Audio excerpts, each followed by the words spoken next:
ആദ്യമായി പ്രാർത്ഥന.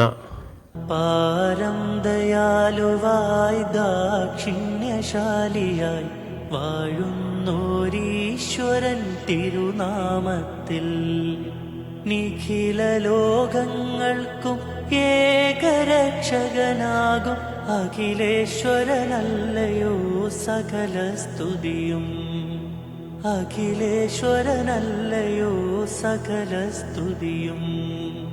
അഖിലേശ്വരനല്ലയോ സകല സ്തുതിയും.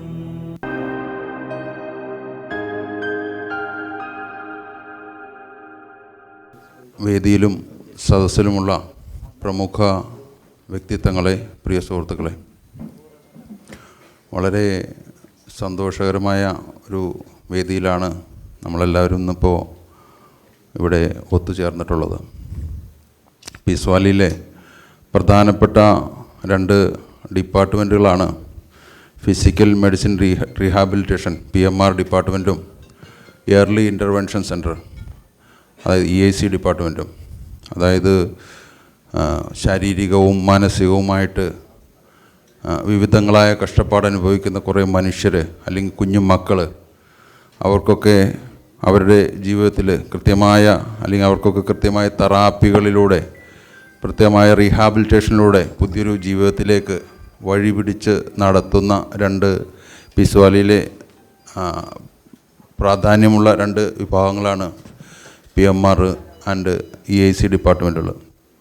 ഇതിൽ ഈ PMR ഡിപ്പാർട്ട്മെൻറ്റിൽ ഓരോ ആഴ്ചയും അഡ്മിഷൻ ആകുന്നത് സ്ട്രോക്ക് ബാധിച്ച് കട്ടിലിൽ ആയിപ്പോയ കുറേ മനുഷ്യർ, അല്ലെങ്കിൽ സ്പൈനൽ കോഡ് ഇഞ്ചറി മൂലം അല്ലെങ്കിൽ മറ്റു ന്യൂറോ കണ്ടീഷൻസ് മൂലം വീൽ ചെയറിലോ അല്ലെങ്കിൽ ബെഡിലോ ആയിപ്പോയ കുറേ മനുഷ്യരാണ് ഓരോ ആഴ്ചയും ഇവിടെ നമ്മുടെ PMR ഡിപ്പാർട്ട്മെൻറ്റിൽ നമ്മൾ അഡ്മിഷനായിട്ട് വരുന്നത്. ശരിക്കും അങ്ങനെ വരുന്ന കുറേ പേർക്ക് എന്തെങ്കിലും ഭക്ഷണ പാനീയങ്ങൾ ഇറക്കാൻ പോയിട്ട് ചിലപ്പോൾ ഉമിനീര് വരെ ഇറക്കാൻ പറ്റാത്ത അവസ്ഥയിലാണ് അവരിവിടെ വരുന്നത്. ചിലർക്ക് അവരുടെ സംസാരശേഷി നഷ്ടപ്പെട്ടിട്ടുണ്ടാവും. വലതുവശത്ത് സ്ട്രോക്ക് സംഭവിച്ച ആളുകൾക്കൊക്കെ സംസാരശേഷി കൂടുതൽ പേർക്കും നഷ്ടപ്പെട്ടിട്ടുണ്ടാവും. അല്ലെങ്കിൽ അവർക്ക് ബെഡിൽ നിന്ന് അനങ്ങാൻ പറ്റാത്ത അവസ്ഥയിലാണ് അവർ വരുന്നത്, അല്ലെങ്കിൽ വീൽ ചെയറിൽ നിന്ന് അവർക്ക് എഴുന്നേക്കാൻ പറ്റാത്ത അവസ്ഥയിലാണ് അവർ വരുന്നത്. ഇവർക്കൊക്കെ കൃത്യമായ വളരെ വിദഗ്ധമായ ചികിത്സയിലൂടെ അവരുടെ എല്ലാം പുനരധിവാസം ഉറപ്പുവരുത്തുക എന്നുള്ള പ്രക്രിയയാണ് നമ്മുടെ PMR ഡിപ്പാർട്ട്മെൻറ്റിലൂടെ നമ്മൾ നടപ്പിലാക്കുന്നത്. ശരിക്കും ഈ പറയുന്ന രോഗികളുമായിട്ട് കൂടുതൽ ഇടപഴകുന്ന ഒരു ആളെന്ന നിലയിൽ എനിക്ക് പറയാൻ പറ്റും, നമ്മുടെ സമൂഹത്തിൽ കൂടുതൽ സ്വാധീനം ചെലുത്തുന്ന പീസ് വാലിയുടെ ഒരു സേവനം ഏതാണ് എന്ന് ചോദിച്ചു കഴിഞ്ഞാൽ ഈ ഫിസിക്കൽ മെഡിസിൻ റീഹാബിലിറ്റേഷൻ്റെ സേവനമാണെന്ന് പറയാൻ കഴിയും. പക്ഷേ ഇവിടെ നമ്മൾ അഭിമുഖീകരിക്കുന്ന ഏറ്റവും വലിയ ഒരു പ്രതിസന്ധി എന്താണെന്ന് വെച്ചാൽ വർദ്ധിച്ചു വരുന്ന അപേക്ഷകരുടെ എണ്ണമാണ്. ശരിക്കും വർദ്ധിച്ചു വരുന്ന അപേക്ഷകരുടെ എണ്ണത്തിനനുസരിച്ച് ആളുകളെ ഇവിടെ അക്കോമഡേറ്റ് ചെയ്യാനോ അവർക്ക് ട്രീറ്റ്മെൻറ്റ് കൊടുക്കാനോ നമുക്ക് സാധിക്കുന്നില്ല. അപ്പോൾ ശരിക്കും പറഞ്ഞു കഴിഞ്ഞാൽ ഒരു 5 മാസമോ മറ്റോ ആയി നവീകരിച്ച ബ്ലോക്കിൽ പ്രവർത്തനങ്ങൾ നമ്മൾ ആരംഭിച്ചിട്ട്. എന്നാൽ ആ ബ്ലോക്ക് തുടങ്ങിയതിന് ശേഷം ഫ്രഷായിട്ട് വന്ന അപേക്ഷകളുടെ എണ്ണം തന്നെ ഏതാണ്ട് 150ഓളം ഉണ്ട്. ഈ 150ഓളം അപേക്ഷയും പഴയത് പെൻഡിങ് നിൽക്കുന്ന 100-100ഓളം അപേക്ഷയോട് കൂട്ടി 250ഓളം അപേക്ഷകൾ നമ്മുടെ ഈ PMR ഡിപ്പാർട്ട്മെൻറ്റിൽ പെൻഡിങ് ആയിട്ട് നിൽക്കുകയാണ്. ഇതാണ് നമ്മുടെ ഇനി ഇതുപോലത്തെ എത്രയോ ഫെസിലിറ്റി ഉണ്ടായാൽ പോലും നമ്മുടെ സമൂഹത്തിലെ ഈ ഒരു പ്രശ്നം പരിഹരിക്കപ്പെടാൻ സാധിക്കില്ല എന്നുള്ളതാണ് ഇതുമായിട്ട് ബന്ധപ്പെട്ട് എനിക്ക് സൂചിപ്പിക്കാനുള്ളത്. എന്തായാലും വളരെ ആധുനിക സൗകര്യങ്ങളോട് കൂടിയിട്ടുള്ള എല്ലാ സംവിധാനങ്ങളോടും കൂടിയിട്ടുള്ള വളരെ വൃത്തിയുള്ള ഒരു സംവിധാനമാണ് PMR ഇന്നിപ്പോൾ ഉദ്ഘാടനം ചെയ്ത് നമ്മുടെ ബഹുമാനപ്പെട്ട മന്ത്രി ഉദ്ഘാടനം ചെയ്യുന്നത്. എന്തായാലും ഈ പരിപാടിയിൽ സംബന്ധിക്കാൻ എത്തിയ എല്ലാവർക്കും സ്വാഗതം ആശംസിക്കുക എന്നുള്ളതാണ് എൻ്റെ കർത്തവ്യം. ആദ്യമായിട്ട് നമ്മുടെ യോഗത്തിൻ്റെ അധ്യക്ഷൻ ശ്രീ അബൂബക്കർ കാക്ക് ഈ യോഗത്തിലേക്ക് സ്വാഗതം ആശംസിക്കുന്നു. അടുത്തായി നമ്മുടെ ഉദ്ഘാടകൻ നമ്മുടെ കേരള സർക്കാർ സാമൂഹ്യക്ഷേമ വികസന വകുപ്പ് മന്ത്രി അബ്ദുൽ ഗഫൂർ സാർ. അദ്ദേഹത്തിൻ്റെ ഈ സന്ദർശനം നമുക്ക് വലിയ ഒരു പ്രചോദനവും വലിയൊരു ഒരു ആശ്വാസവും നമുക്ക് പീസ് വാലിക്ക് നൽകുന്നൊരു സന്ദർശനമാണ്. അദ്ദേഹത്തെ പീസ് വാലിയുടെ കുടുംബത്തിൻ്റെ പേരിൽ ഈ യോഗത്തിലേക്ക് ഞാൻ ഹാർദവമായ സ്വാഗതം ആശംസിക്കുന്നു. അടുത്തതായി നമ്മുടെ മുഖ്യ അതിഥിയായിട്ട് നമുക്ക് ഇവിടെ എത്തിച്ചേർന്നിട്ടുള്ള ശ്രീ ഷെറിൻ ഷഹന IRMS ജീവിത വഴിയിൽ വെല്ലുവിളികളെല്ലാം നേരിട്ട് പോരാടി ജീവിതത്തിൻ്റെ പല സന്നിഗ്ധ ഘട്ടങ്ങളെയെല്ലാം പോരാടി നമ്മുടെ എല്ലാവരുടെയും സ്വപ്നമായിട്ടുള്ള ഒരു സിവിൽ സർവീസ് എന്ന ഒരു ഡ്രീം അത് കരസ്ഥമാക്കി ഇന്ന് അഭിമാനത്തോടു കൂടി നമ്മുടെ ഈ വേദിയിലിരിക്കുന്ന ശ്രീ ഷെറിൻ ഷഹന അവർ ഇന്നത്തെ ഈ പരിപാടിക്ക് ഏറ്റവും ആപ്റ്റായിട്ടുള്ള ഒരു വിശിഷ്ട അതിഥിയാണ് എന്ന് നമുക്ക് പറയാൻ സാധിക്കും. മാഡത്തിനെ ഈ വേദിയിലേക്ക് ഹാർദവമായി സ്വാഗതം ചെയ്യുന്നു. അടുത്തത് നമ്മുടെ പീസ് വാലിയുടെ chief patron Shri Abdul Rahim sir.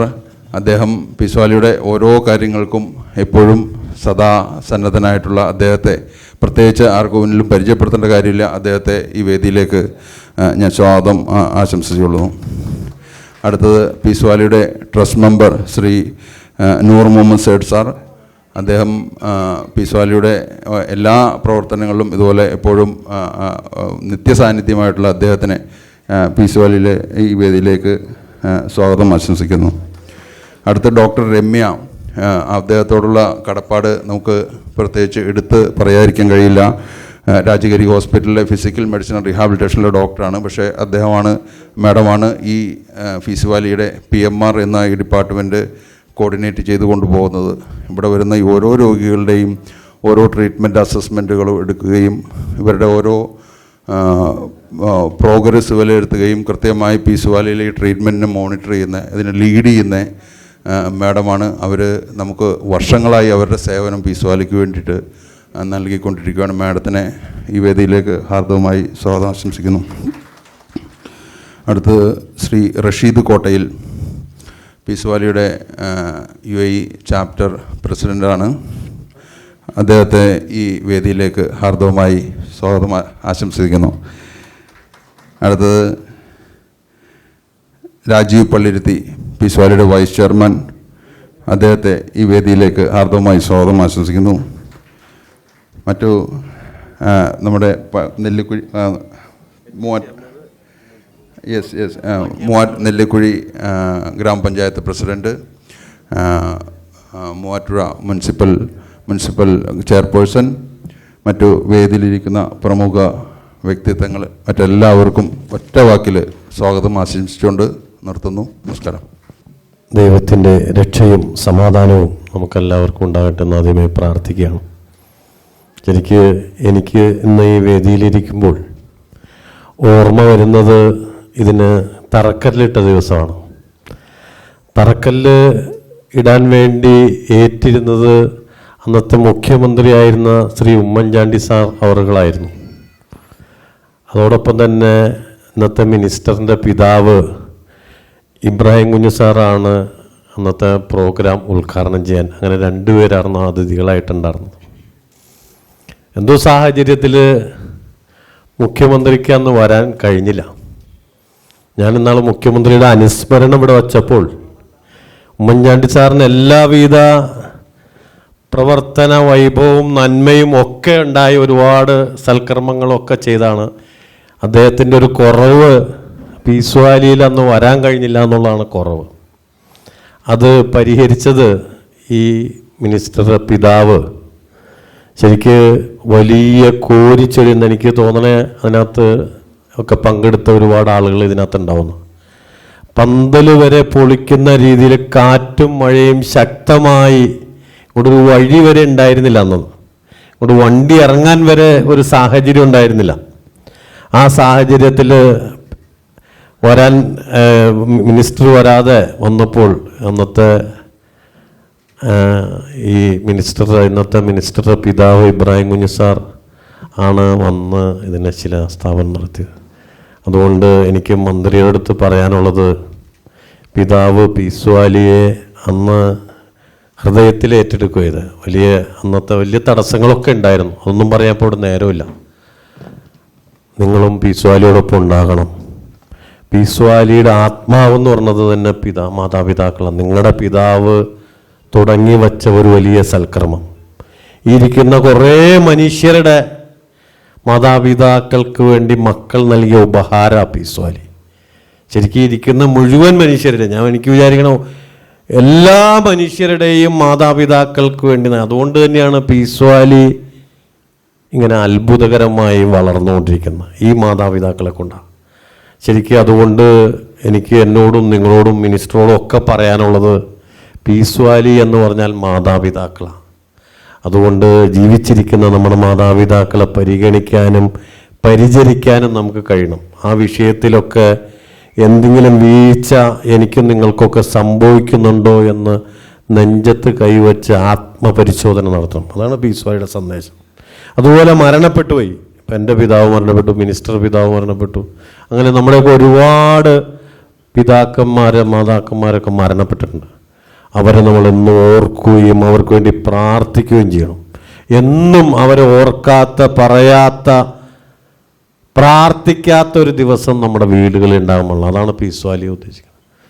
പിന്നെ എനിക്ക് ഇന്ന് ഉദ്ഘാടനം ചെയ്യാൻ പറ്റിയ സ്ഥാപനം എന്ന് പറഞ്ഞത് അത് വെറൊരു സ്ഥാപനമല്ല. അത് ശരിക്ക് നമ്മളതിനകത്തൊന്ന് ഇറങ്ങി അതിനകത്തൊന്ന് കണ്ട് അതിനകത്ത് മനസ്സിലാക്കിയാൽ നമുക്ക് ദൈവം തന്ന അനുഗ്രഹങ്ങൾ അറിയാനാണ് പറ്റണം. ആ മനുഷ്യരവിടെ ഒടിഞ്ഞു നുറങ്ങിപ്പോയ കുറേ മനുഷ്യരാണ്. ഈ കഴുത്തിൻ്റെ ഇവിടെ വച്ചൊടിഞ്ഞു, ഈ നെഞ്ചിൻ്റെ ഇവിടെ വച്ചൊടിഞ്ഞു, അരക്കി പൊട്ട് ഒടിഞ്ഞ് ബെഡിൽ ലോക്കായി കിടക്കുന്ന കുറേ മനുഷ്യർ. ബെഡിൽ ലോക്കവർ. ഒരു ഈച്ച മോത്ത് വന്നിരുന്നാൽ ഒന്ന് ആട്ടിക്കളയാൻ പറ്റാത്ത രീതിയിൽ കുറേ മനുഷ്യർ. കേരളത്തിൻ്റെ കാസർഗോഡ് മുതൽ തിരുവനന്തപുരം വരെ നോക്കിയാൽ 5 ലക്ഷം പേരുണ്ടെന്ന കണക്ക്. 5 ലക്ഷം പേര്.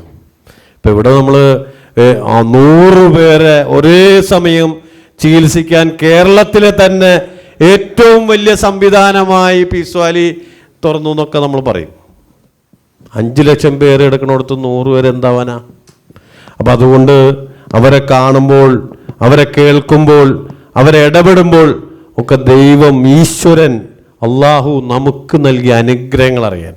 പീസ് വാലിയിൽ ശരിക്ക് എനിക്ക് തോന്നുന്നു പീസ് വാലിയുടെ ഈ വളർച്ചയ്ക്ക് മാതാപിതാക്കൾ കഴിഞ്ഞാൽ പിന്നെ ഏറ്റവും വലിയ കരുത്ത് ഈ രോഗികൾ. ശരിക്കും ഇവരൊക്കെ എന്ന് പറഞ്ഞാൽ വലിയ പ്രയാസങ്ങൾ അനുഭവിക്കുന്ന കുറേ ദുർബലരായ, വലിയ പ്രയാസങ്ങൾ അനുഭവിക്കുന്ന മനുഷ്യർ. ശരിക്കും നമ്മൾ അവരെ ചേർത്ത് പിടിക്കുക, അവരെ ഒന്ന് ഇത് ചെയ്യുക എന്നുള്ളതാണ് പീസ് വാലിയുടെ ഏറ്റവും വലിയ ഇത്. ശരിക്കും പീസ് വാലി ശരിക്ക് അന്ന് ഈ 7 കൊല്ലം മുമ്പ് തുടങ്ങിയപ്പോൾ തീരുമാനിച്ച് ഇനി ഒരു കാര്യവും ചെയ്യൂല എന്ന് പറഞ്ഞാൽ ഈ കുടി മൊത്തം പച്ചക്കറി കൃഷി ചെയ്തതാണ്.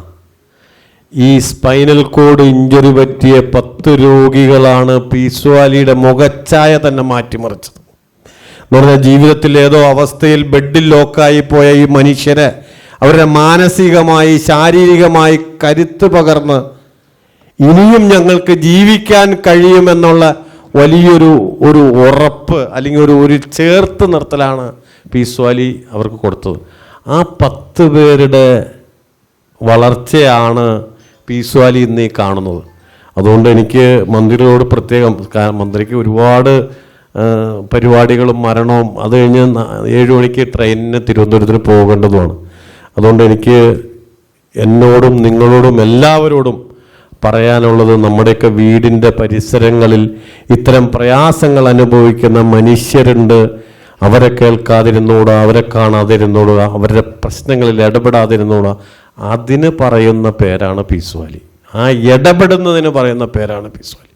അതുകൊണ്ട് നിങ്ങൾക്കെല്ലാവർക്കും ഈ പീസ് വാലിയിലെ ഓരോ പ്രോഗ്രാമിന് വരാനും കൂടാനും പങ്കെടുക്കാനും ഇന്ന് ഈ വലിയ മഹത്തായ ഒരുപാട് മനുഷ്യർക്ക് വലിയ നന്മ പകരാൻ ചെയ്യുന്ന ഈ വലിയ ഈ റീഹാബിലിറ്റേഷൻ ഈ സെൻറ്റർ ഉദ്ഘാടനം ചെയ്യാൻ വലിയ പിതാവിൻ്റെ മകന് സാധിച്ചത് വലിയൊരു നിമിത്തമാണ്. ഞാൻ പറയുന്നത് ഈ പീസ് വാലിയുടെ ഒരു അമാനുഷികതയാണ്. കാരണം മാതാപിതാക്കൾ അന്ന് ആ പിതാവ് തുടങ്ങി വച്ച് ആ പിതാവിൻ്റെ മകന് വന്ന് ഉദ്ഘാടനം ചെയ്യാൻ പറ്റിയ വലിയൊരു സംരംഭമായി പീസ് വാലി നടന്നു കഴിഞ്ഞു. എന്തായാലും ഇനിയും കൂടുതൽ മനുഷ്യരിലേക്ക് ഈ നന്മ എത്തിക്കാൻ നമുക്കെല്ലാവർക്കും കൂട്ടായിട്ട് ഒന്നിച്ച് ഒറ്റയായ ഒരു മനസ്സോടുകൂടി മുന്നോട്ട് പോകാൻ നമുക്ക് കഴിയട്ടെ എന്ന് പ്രാർത്ഥിച്ചുകൊണ്ട് നിർത്തുന്നു. നന്ദി, നമസ്കാരം.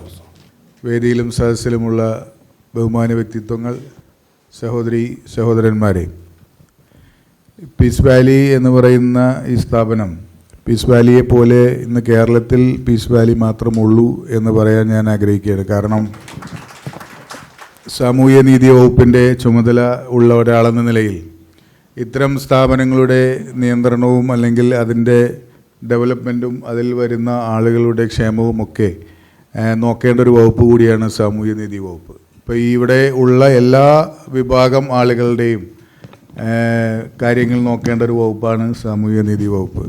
അത് ഭിന്നശേഷിയായാലും ഇതുപോലെ തന്നെ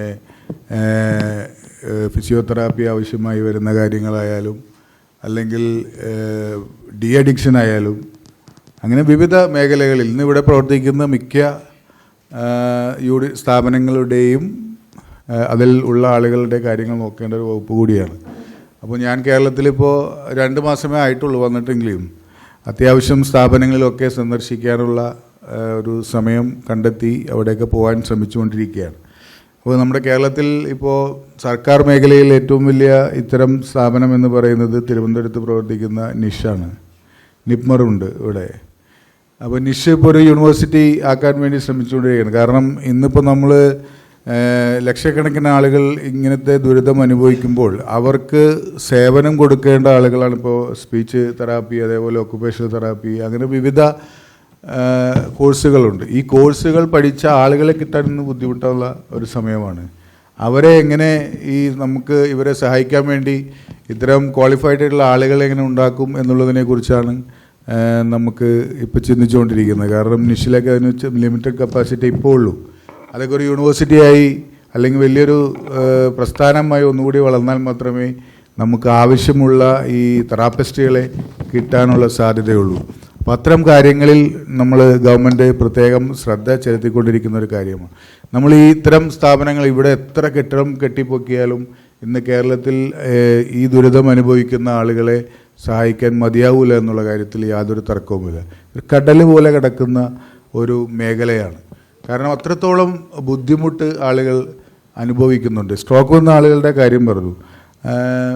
നമുക്കത് ആലോചിക്കാൻ പോലും കഴിയാത്ത ഒരു സ്ഥിതിവിശേഷമാണ് ആ മേഖലയിലൊക്കെ ഉള്ളത്. പക്ഷെ വളരെ ചുരുക്കം ആളുകൾക്ക് മാത്രമേ നമുക്ക് ആ സേവനം നൽകാൻ സാധിക്കുന്നുള്ളൂ. ഗവൺമെൻറ് മേഖലയിൽ അതിന് നൽകുന്നതിന് കുറേ പരിമിതികളുണ്ട്. മാക്സിമം ഗവൺമെൻറ് അതിനു വേണ്ടി ശ്രമിക്കുന്നുണ്ട്.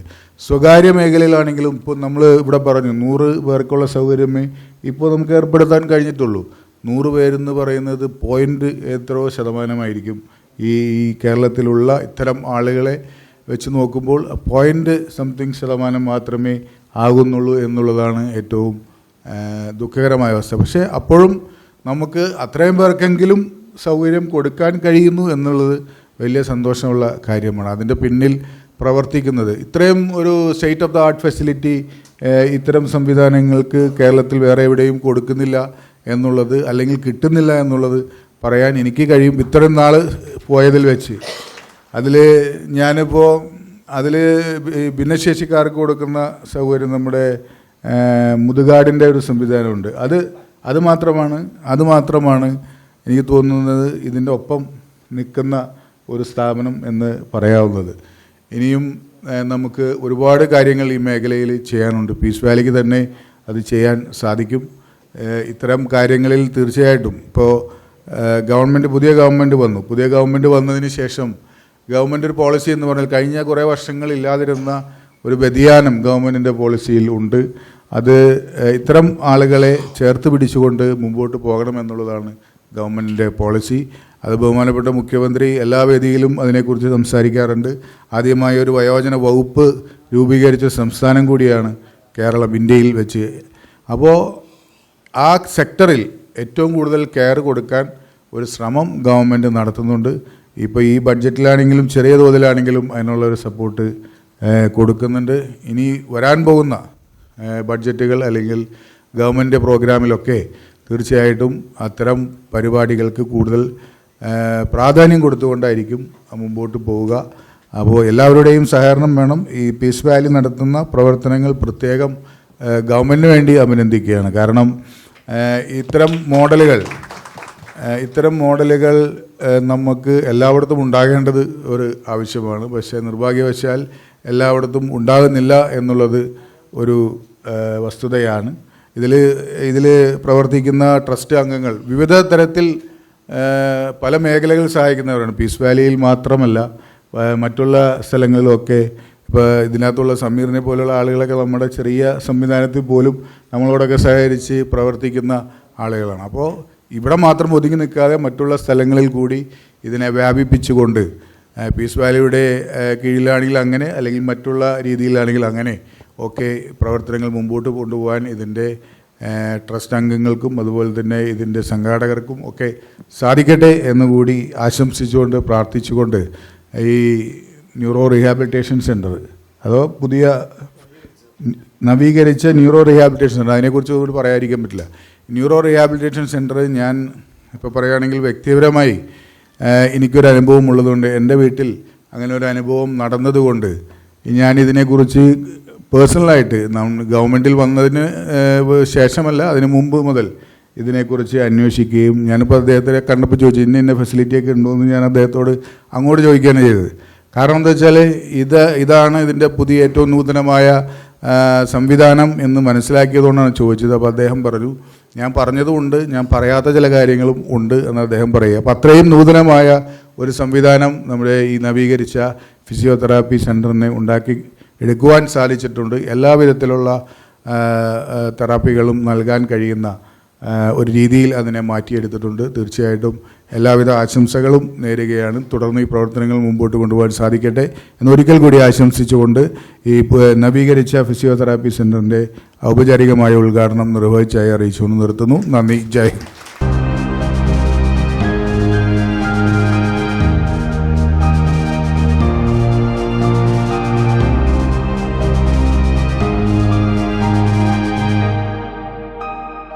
എല്ലാവർക്കും നമസ്കാരം. ഒരു ഫിസിയോതെറാപ്പി യൂണിറ്റ് എന്നൊക്കെ പറയുമ്പോൾ നല്ലൊരു ഫിസിയോതെറാപ്പി യൂണിറ്റ് ഞാനടക്കമുള്ള സ്പൈനൽ ഇഞ്ചുറി പറ്റിയ അല്ലെങ്കിൽ കിടപ്പ് രോഗികളായിട്ടുള്ള എല്ലാവരുടെയും ഒരു സ്വപ്നമാണ്. കാരണം എൻ്റെ ഈ ഒരു ജേണി എന്ന് പറയുന്നത്, ഞാൻ ഏറ്റവും കൂടുതൽ ഈ ജേണിയിൽ സെർച്ച് ചെയ്തുകൊണ്ടിരുന്ന സാധനം ഇത് തന്നെയായിരുന്നു. ഒരു നല്ല ഫിസിയോതെറാപ്പി യൂണിറ്റ്, അല്ലെങ്കിൽ നല്ല ഫിസിയോതെറാപ്പി ചെയ്യുന്ന PMR ഡോക്ടർ, ഇതൊക്കെയായിരുന്നു. കാരണം 21 വയസ്സിലായിരുന്നു എനിക്ക് ഈ അപകടം പറ്റിയിട്ടുണ്ടായിരുന്നത്. നിങ്ങൾ വിചാരിക്കും സാരിയൊക്കെ എടുത്തിട്ട് അടിപൊളിയായിട്ട് വീൽ ചെയറിലിരിക്കുന്ന ഒരു വ്യക്തിയെന്ന്. പക്ഷേ ഞാൻ ഇങ്ങനെയൊന്നുമല്ല, എനിക്ക് ഒന്നും ചെയ്യാൻ പറ്റില്ല. നിങ്ങൾ വിചാരിക്കുന്നതിൻ്റെ അപ്പുറമാണ് എൻ്റെ നിലവിലെ സിറ്റുവേഷൻ. സോ ആ ഒരു ജേണി, ഈ അവിടുന്ന് മുതൽ ഇവിടം വരെയുള്ള ആ ഒരു ജേണി എന്ന് പറയുന്നത് വലിയൊരു വളരെ വലിയൊരു ജേണിയായിരുന്നു. സോ കാരണം 21 വയസ്സിൽ ഞാൻ എൻ്റെ ലൈഫ് ഒന്ന് കണ്ടു തുടങ്ങുന്ന സമയത്തായിരുന്നു ഈ ഒരു അപകടം പറ്റിയിട്ടുണ്ടായിരുന്നത്. അപകടം പറ്റി കോമയിലായി, ICUലായി. പിന്നെ ഞാൻ ജീവിതത്തിലേക്ക് പതിയെ വന്ന സമയത്ത്, കണ്ണൊക്കെ തുറന്ന് റിയാലിറ്റി അക്സെപ്റ്റ് ചെയ്ത സമയത്ത്, നമ്മളെ വീട്ടുകാരാണെങ്കിലും എന്നെ അറിയുന്ന ആൾക്കാരാണെങ്കിലും എല്ലാവരും സെർച്ച് ചെയ്തുകൊണ്ടിരുന്ന കാര്യം നല്ലൊരു ഫിസിയോതെറാപ്പി എവിടെ കിട്ടും, ഇത് എങ്ങനെ തരണം ചെയ്യാൻ പറ്റും എന്നൊക്കെയായിരുന്നു. പക്ഷേ അൺഫോർച്ചുനേറ്റ്ലി ആ സമയത്ത് ഒരു 5-6 വർഷം മുന്നേ ഉള്ള കാര്യമാണ് ഞാൻ പറയുന്നത്. നാട്ടിലൊന്നും നല്ല ഫിസിയോതെറാപ്പി സെൻറ്ററുകൾ അല്ലെങ്കിൽ ഫിസിയോതെറാപ്പി ചെയ്യുന്ന നല്ല ഹോസ്പിറ്റലുകൾ അവൈലബിൾ ആയിരുന്നില്ല. പിന്നെ എൻ്റെ മുമ്പിലുള്ള ആകെ ഒരു ഓപ്ഷൻ ഉണ്ടായിരുന്നത് വെല്ലൂരായിരുന്നു. വെല്ലൂരിൽ പോയി ഏകദേശം ഒരു 3-3.5 മാസം ഞാൻ വെല്ലൂരിലായിരുന്നു. അവിടുന്ന് മനസ്സിലായ ഒരു കാര്യം, നമുക്ക് അവിടുന്ന് ഒരു അഡ്മിഷൻ കിട്ടാൻ പോലും നമ്മളെ വീട്ടുകാർ അത്രയും ബുദ്ധിമുട്ടിയിട്ടുണ്ട്. കാരണം അവിടെ അഡ്മിഷൻ കിട്ടുക എന്ന് പറയുന്ന ഒരു വലിയ പ്രോസസ്സായിരുന്നു. അതിനുശേഷം ഞാൻ ഫിനാൻഷ്യലി ഭയങ്കര വീക്കായിട്ടുള്ളൊരു ഫാമിലിയിൽ നിന്നാണ്. കാരണം എനിക്ക് ആ സമയത്ത് ഉപ്പ ഉണ്ടായിരുന്നില്ല. ഉപ്പ മരിച്ചിട്ട് 1.5 വർഷമേ ഉണ്ടായുള്ളൂ. പിന്നെ ആകെ എന്നെ നോക്കിക്കൊണ്ടിരുന്ന എൻ്റെ ഉമ്മയായിരുന്നു. അപ്പം ഫിനാൻഷ്യലി ഞാൻ ഭയങ്കര സൗണ്ടായിട്ടുള്ള ഒരു ഫാമിലിയിൽ നിന്നൊന്നുമല്ല, ഒട്ടും സൗണ്ട് അല്ലാത്ത ഫാമിലി ആയിരുന്നു. അപ്പം നമുക്കൊരു നല്ല ഫിസിയോതെറാപ്പി കിട്ടണം, ഫിനാൻഷ്യലി നമുക്കത് ഓക്കെ ആക്കണം എന്ന് പറയുന്നത് ഭയങ്കര കടമ്പയായിരുന്നു നമ്മളെ സംബന്ധിച്ചിടത്തോളം. കാരണം വെല്ലൂരൊക്കെ ഭയങ്കര എക്സ്പെൻസീവായിരുന്നു അവിടുത്തെ ഫിസിയോതെറാപ്പി ഒക്കെ. അപ്പം നമ്മൾ വീടും കിടപ്പാടെല്ലാം വിറ്റ് വെല്ലൂരിലേക്ക് പോയി. കാരണം നമ്മൾ ഈ റിയാലിറ്റി ആക്സെപ്റ്റ് ചെയ്ത ശേഷം നമ്മൾ മനസ്സിലാക്കിയെടുത്തോ വെല്ലൂർ പോയി കഴിഞ്ഞാൽ എണീച്ച് നടക്കും എന്നൊക്കെയാണ് വീട്ടുകാരും ഞാനും എല്ലാം വിചാരിച്ചത്. അങ്ങനെ വെല്ലൂരിലോട്ട് പോയി. വെല്ലൂരിലെ ട്രീറ്റ്മെൻ്റ് എല്ലാം ചെയ്തപ്പോഴാണ് ഞാൻ മനസ്സിലാക്കിയത് ഇതങ്ങനെയൊന്നും പെട്ടെന്നൊന്നും സാധിക്കുന്നൊരു കാര്യമല്ല. എൻ്റെ പഴയ രീതിയിലേക്ക് മാറുക എന്നുള്ളത് പെട്ടെന്നൊന്നും നടക്കുന്ന കാര്യമല്ല എന്നുള്ളത്. അപ്പം ഞാൻ പറഞ്ഞു വന്നതാണ്, ആ സമയത്ത് നമ്മൾ സെർച്ച് ചെയ്തുകൊണ്ടിരുന്ന കാര്യം, നമുക്ക് കിട്ടാതിരുന്ന കാര്യം കേരളത്തിൽ നല്ലൊരു ഫിസിയോതെറാപ്പി സെൻ്ററായിരുന്നു. അതുകൊണ്ട് തന്നെ നമ്മൾ അയൽ സംസ്ഥാനങ്ങളെല്ലാം ആ സമയത്ത് നമ്മളത് ഡിപ്പെൻഡ് ചെയ്തുകൊണ്ടിരുന്നത്. ആ സമയത്ത് പോലും വെല്ലൂരിൽ അടക്കമുള്ള ഹോസ്പിറ്റലുകളിൽ പുറമേയുള്ള അഡ്മിഷനായിരുന്നു കൂടുതൽ. നമുക്ക് ഒരു അഡ്മിഷൻ കിട്ടാനുള്ള ബുദ്ധിമുട്ട് അത്രത്തോളം നമ്മളത് മനസ്സിലാക്കിയ കാര്യമാണ്. അപ്പം പീസ് വാലി പോലുള്ളൊരു ഇങ്ങനൊരു സ്ഥാപനം ഇവിടെ തുറന്നു. അതുപോലെ തന്നെ നിർധനായിട്ടുള്ള ആളുകൾക്ക് ഒന്നും വേണ്ടാതെയും ഒക്കെ കാര്യങ്ങൾ ചെയ്യുമ്പോൾ അത് വലിയൊരു അനുഗ്രഹമല്ലേ, അതൊരു വലിയ കാര്യമാണ്. കാരണം ഇതെനിക്ക് റിലേറ്റ് ചെയ്യാൻ പറ്റും, ഞാനടക്കമുള്ള ആളുകൾ അനുഭവിച്ചിട്ടുള്ള കാര്യമായതുകൊണ്ട്. സ്റ്റിൽ ഒരു വികലാംഗ അല്ലെങ്കിൽ ഡിസേബിൾഡ് പേഴ്സൺ ആയതുകൊണ്ട് എനിക്ക് ആ ഡിസേബിൾഡ് പേഴ്സൺ ഞാൻ അറിഞ്ഞുകൊണ്ട് തന്നെ പറഞ്ഞതാട്ടോ, എനിക്ക് അത് റിലേറ്റ് ചെയ്യാൻ പറ്റും, എനിക്കത് നന്നായിട്ട് മനസ്സിലാവാൻ പറ്റും. ഇതില്ലാത്തതുകൊണ്ട് നമ്മൾ അനുഭവിച്ച പലപ്പോഴും എനിക്ക് മനസ്സിലായിട്ടുള്ളൊരു കാര്യം, ഈ ഒരു ഫിസിയോതെറാപ്പിയും നമ്മളെ ആഫ്റ്റർ ഈ നമ്മുടെ എന്താ പറയുക ട്രീറ്റ്മെൻ്റ് എല്ലാം പെട്ടെന്ന് വേണം. അതല്ലെങ്കിൽ അത് വൈകി പോകുന്നതിനനുസരിച്ച് നമ്മുടെ പ്രോഗ്രസ്സും കുറഞ്ഞുകൊണ്ടിരിക്കും. അങ്ങനെയാണ് എനിക്കൊക്കെ കുറേ ഇങ്ങനെ പ്രോഗ്രസ് ഒന്നും വലിയൊരു പ്രോഗ്രസ് ഒന്നും ഇല്ലാത്തതിനുള്ള കാരണം എന്ന് ഡോക്ടർമാർ പലപ്പോഴും പറഞ്ഞിട്ടുണ്ട്. കാരണം ഈ ട്രീറ്റ്മെൻറ്റ് നല്ല ഹോസ്പിറ്റലിൽ കണ്ട് അവിടെ അഡ്മിഷൻ കിട്ടി അവിടുത്തെ പൈസയൊക്കെ സെറ്റാക്കുമ്പോഴേക്കും ഇത് ഒരുപാട് താമസം വൈകും. അതിനുശേഷം ഈ ഒരു 3-3.5 മാസം അവിടെ നിന്നതിന് ശേഷം എനിക്ക് മനസ്സിലായി ഈ റിയാലിറ്റി ആക്സെപ്റ്റ് ചെയ്യണം, എനിക്കെന്തെങ്കിലും ഒരു സ്വന്തമായിട്ട് എന്തെങ്കിലും നേടാൻ വേണ്ടി പറ്റണം, എനിക്കെന്തെങ്കിലും ഒരു വോയിസ് വേണം എന്നൊക്കെ. അതിന് ശേഷമാണ് ഞാൻ ഈ ഫിസിയോതെറാപ്പി സ്ഥലങ്ങളിലൊക്കെ പോയപ്പോഴേ അവിടെയുള്ള ആളുകൾ എന്നോട് പറഞ്ഞിട്ടുള്ളൊരു കാര്യമാണ്, ഇനിയിപ്പം PG വരെ ഞാൻ പഠിച്ചിട്ടുണ്ടായിരുന്നു. അപ്പം ഇനിയിപ്പോൾ PG ഒന്നും നോക്കിയിട്ട് കാര്യമില്ല, ഇനിയിപ്പോൾ വല്ല PSC എഴുതിക്കോ. PSC എഴുതിയിട്ട് കിട്ടുക എന്ന് പറയുന്നത് വലിയ സംഭവമാണ്, അത് കിട്ടാനൊന്നും ചാൻസ് ഇല്ല. വല്ല കുടയോ പെന്നൊക്കെ നിർമ്മിച്ച് അങ്ങനെ ലൈഫ് മുന്നോട്ട് പോകാൻ നോക്ക്, മരിക്കുന്നവരെ ജീവിക്കേണ്ടതൊക്കെ. ആ സമയത്ത് എനിക്ക് എൻ്റെ ഉമ്മ മാത്രമായിരുന്നു എൻ്റെ കൂടെ ഉണ്ടായിരുന്നത്. ഈ വെല്ലൂരൊക്കെ പോയപ്പോഴാണ് ഞാൻ ഇത് കേട്ടിട്ടുണ്ടായിരുന്നത്. അപ്പോൾ അവരും എനിക്ക് ട്രെയിൻ ചെയ്തുകൊണ്ടിരുന്ന സാധനം ഇങ്ങനെ തന്നെയായിരുന്നു. വീൽ ചെയറിലേക്ക് സ്വന്തമായിട്ട് ഇരിക്കുക, എങ്ങനെ വീൽ ചെയറിൽ ഇരുന്നിട്ട് കുട എങ്ങനെ നിർമ്മിക്കും, വീൽ ചെയറിൽ ഇരുന്നിട്ട് പെന്നെങ്ങനെ ഉണ്ടാക്കും എന്നൊക്കെ. സോ അങ്ങനെ. പക്ഷേ എനിക്ക് വിട്ടുകൊടുക്കാൻ താല്പര്യം ഉണ്ടായിരുന്നില്ല, കാരണം മെൻ്റലി അത്ര ഡിപ്രസ്ഡ് ആയിരുന്നു. അതുകൊണ്ട് തന്നെ എനിക്ക് ആ ഫിസിക്കലി ആ സമയത്തുണ്ടായിരുന്ന ബുദ്ധിമുട്ടുകൾ എനിക്ക് ഒന്നും അല്ലാന്ന് തോന്നി. കുറച്ച് കാലം കഴിഞ്ഞപ്പോൾ പെട്ടെന്ന് അക്സെപ്റ്റ് ചെയ്യാൻ പറ്റിയില്ല ഒബ്വിയസ്ലി. പക്ഷേ കുറച്ച് കാലം കഴിഞ്ഞപ്പോൾ അതത്ര വലിയ ബുദ്ധിമുട്ടല്ല, എനിക്ക് പൊരുതി എന്തെങ്കിലുമൊക്കെ നേടാൻ വേണ്ടി പറ്റുമെന്ന് എനിക്ക് തോന്നി. അവിടെ നിന്ന് അങ്ങോട്ടാണ് ഞാൻ ആദ്യമായിട്ട് എക്സാമുകൾ എഴുതാൻ വേണ്ടിയിട്ട് പ്രിപ്പയർ ചെയ്യുക. എന്നോട് ആരും പറഞ്ഞിട്ടില്ല, സത്യം പറഞ്ഞാൽ എന്നോട് എൻ്റെ ഉമ്മ പോലും പറഞ്ഞിട്ടില്ല എക്സാം എഴുതുക അല്ലെങ്കിൽ എന്തെങ്കിലും ജോലി മേടിക്ക്, നീ നിൻ്റെ കാര്യം നോക്കണമെന്ന് എന്നോട് ഇതുവരെ ആരും പറഞ്ഞിട്ടില്ല. പക്ഷെ അതെൻ്റെ തന്നെ ഒരു വാശിയായിരുന്നു. കാരണം ഞാൻ എത്ര കാലം എന്നറിയില്ല, കാരണം ആ സമയത്ത് എനിക്ക് അങ്ങനെയൊക്കെ ആയിരുന്നു ചിന്തിക്കാൻ തോന്നിയത്. പക്ഷേ ഞാൻ മരിക്കുന്നവരെ എനിക്ക് വേറൊരാളെ ഡിപ്പെൻഡ് ചെയ്തിട്ട് ജീവിക്കണമെന്ന് എനിക്ക് തോന്നിയിട്ടുണ്ടായിരുന്നില്ല. സോ ഞാൻ എക്സാമിന് പ്രിപ്പയർ ചെയ്തു. ആ സമയത്ത് എൻ്റെ വീട്ടിൽ എനിക്ക് സിസ്റ്റേഴ്സ് ഉണ്ട് 3 പേര്. പക്ഷേ അവരൊന്നും ആ സമയത്ത് വീട്ടിലുണ്ടായിരുന്നില്ല. അവരെല്ലാം അവരുടെ ഭർത്താക്കന്മാരുടെ വീട്ടിലും പുറത്തൊക്കെ ആയിരുന്നു. കുറേ കാലമൊക്കെ എല്ലാവരും വരില്ലേ, പിന്നെ എല്ലാവരും എല്ലാവരുടെ കാര്യങ്ങളൊക്കെ ആക്കി പോവില്ലേ. ആ സമയത്ത് എനിക്ക് എൻ്റെ വീട്ടിലുണ്ടായിരുന്നത് എൻ്റെ ഉമ്മ മാത്രമായിരുന്നു. അപ്പം ഉമ്മാൻ്റെ അടുത്ത് ഇത് ഇങ്ങനെ എനിക്ക് ഇപ്പോഴും എൻ്റെ ഫിംഗേഴ്സിനൊന്നും മൂവ്മെൻ്റ് ഇല്ല. അപ്പോൾ ആ സമയത്ത് ഒട്ടും ഉണ്ടായിരുന്നില്ല. അപ്പം ഈ പേജൊക്കെ മറക്കലൊക്കെ ഭയങ്കര ഡിഫിക്കൽട്ടി ആയിരുന്നു, ഫോൺ ഉപയോഗിക്കാൻ പറ്റില്ല. അപ്പം ഇതൊക്കെ എങ്ങനെ ഉമ്മേൻ്റെ അടുത്ത് പറഞ്ഞിട്ട് എക്സാമിന് പ്രിപ്പയർ ഞാൻ അതിനെക്കുറിച്ച് ആലോചിച്ചു. പക്ഷേ പിന്നെ എനിക്ക് മനസ്സിലായി നമ്മൾ വിചാരിച്ചാൽ എന്തെങ്കിലും നടക്കുമെന്ന് വിചാരിച്ചിട്ട് ഞാനങ്ങനെ ഇതൊക്കെ ഭയങ്കര ബുദ്ധിമുട്ടി നാവ് കൊണ്ടൊക്കെ പേജൊക്കെ മറച്ചിട്ടൊക്കെ ആയിരുന്നു ഞാൻ ആ സമയത്ത് പ്രിപ്പയർ ചെയ്തുകൊണ്ടിരുന്നത്. PSC ആയിരുന്നില്ല ഞാൻ പ്രിപ്പയർ ചെയ്തത്, നെറ്റിനായിരുന്നു. ആ സമയത്ത് എനിക്ക് നെറ്റ് കിട്ടി, കാരണം ഞാൻ PG ക്വാളിഫൈഡ് ആയതുകൊണ്ട്. നെറ്റ് കിട്ടിയപ്പോൾ എനിക്ക് തന്നെ ഒരു കോൺഫിഡൻസ് വന്നു, എനിക്ക് നെറ്റ് കിട്ടിയല്ലോ, ഇനി എനിക്ക് ബാക്കി കിട്ടുമല്ലോ എന്നുള്ളത്. അങ്ങനെയായിരുന്നു ഞാൻ സിവിൽ സർവീസിന് പ്രിപ്പയർ ചെയ്തതും സിവിൽ സർവീസ് കിട്ടിയതും. ഇത് ഭയങ്കര എല്ലാവർക്കും ഭയങ്കര ഒരു എന്താ പറയുക, ഒരു ഭയങ്കര എല്ലാവരും ഭയങ്കര ഞെട്ടിത്തരിച്ചു പോയി. കാരണം ഞാൻ ഈ പ്രിപ്പറേഷൻ്റെ കാര്യമൊന്നും ആരോടും പറഞ്ഞിട്ടുണ്ടായിരുന്നില്ല. വീട്ടിൽ കുറച്ച് ബുക്കൊക്കെ മേടിച്ചിട്ടുണ്ട് എന്നുള്ളതല്ലാതെ എന്നോട് എൻ്റെ സിസ്റ്റേഴ്സ് പോലും പറഞ്ഞ ഓർമ്മയുണ്ട്, UPSC ഒന്നും പഠിക്കേണ്ട PSCക്ക് പഠിച്ചു എന്ന്. കാരണം ആർക്കും അത്ര വിശ്വാസം ഉണ്ടായിരുന്നില്ല, ആരും എന്നിൽ അത്ര കോൺഫിഡൻസ് ഒന്നും തന്നിട്ടുണ്ടായിരുന്നില്ല. പിന്നെ ആരും പറഞ്ഞിട്ടും ഉണ്ടായിരുന്നില്ല പഠിക്കണം, ജോലി മേടിക്കണം എന്നൊന്നും. എനിക്ക് പഠിക്കണം നിർബന്ധമാണെങ്കിൽ വല്ല PSCക്കൊക്കെ പഠിച്ചോ എന്നാണ് പറഞ്ഞിട്ടുണ്ടായിരുന്നത്. അങ്ങനെ വീട്ടിൽ കുറച്ച് ബുക്കൊക്കെ മേടിച്ച് ഞാൻ സ്വന്തമായിട്ടൊക്കെ ഓൺലൈനിലൊക്കെ എന്തൊക്കെ കണ്ട് അങ്ങനെയൊക്കെയാണ് പ്രിപ്പറേഷൻ തുടങ്ങിയത്. ഞാൻ ആരോടും പറഞ്ഞിട്ടുണ്ടായിരുന്നില്ല. സോ റിസൾട്ട് വന്ന ആ സമയത്ത് എല്ലാവർക്കും ഭയങ്കര എല്ലാവരും സർപ്രൈസ്ഡ് ആയിരുന്നു. കാരണം ഞാനിതെപ്പോഴാണ് പഠിച്ചത്, ഞാനിതെപ്പോഴാണ് ഇതൊക്കെ പ്രിലിംസും മെയിൻസൊക്കെ നേടിയെന്നൊക്കെ ആയിരുന്നു ആളുകൾ ചിന്തിച്ചുകൊണ്ടിരുന്നത്. അപ്പം ഞാൻ പറഞ്ഞു വന്നത്, ആ സമയത്ത് ഞാൻ UPSCൻ്റെ ഇൻ്റർവ്യൂവിന് പോയ സമയത്ത് പോലും എനിക്ക് തോന്നുന്നു എൻ്റെ അത്ര ഡിഫിക്കൽറ്റി ഉള്ള ഒരാൾ UPSCൻ്റെ ഇൻ്റർവ്യൂവിൻ്റെ ബോർഡിൻ്റെ മുന്നിൽ അതിന് മുന്നേ ഉണ്ടായിരുന്നില്ല. അപ്പോൾ അവർക്ക് പോലും അറിയില്ലായിരുന്നു എങ്ങനെ എന്നെ ഹാൻഡിൽ ചെയ്യണം എന്നുള്ളത്. സോ അവർ ഭയങ്കര എന്ത് ചെയ്യണം, അവിടെ UPSCൻ്റെ ബോർഡിൻ്റെ മുന്നിൽ വരെ നമ്മുടെ വീട്ടുകാർക്കൊന്നും വരാൻ പറ്റില്ല.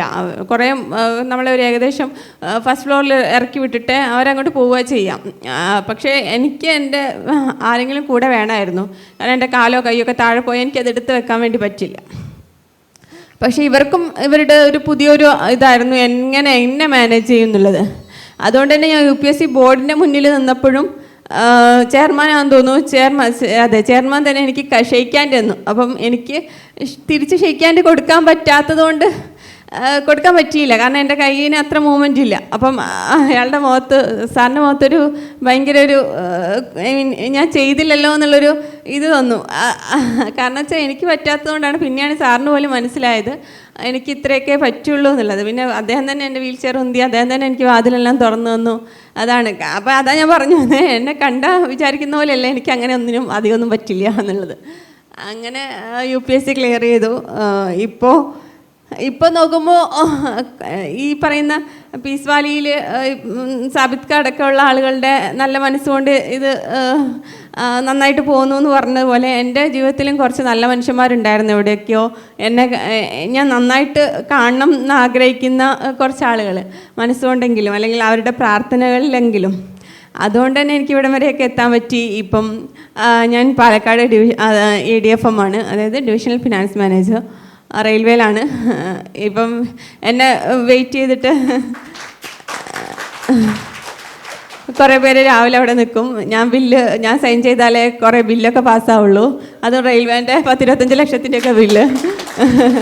അപ്പം എനിക്ക് ഭയങ്കര പ്രചോദനമാണ്. കാരണം ഞാൻ തന്നെ ഇടയ്ക്ക് ഞാൻ അടിപൊളിയാന്ന് എന്നോട് തന്നെ പറയും, നീ സൂപ്പറാന്ന്.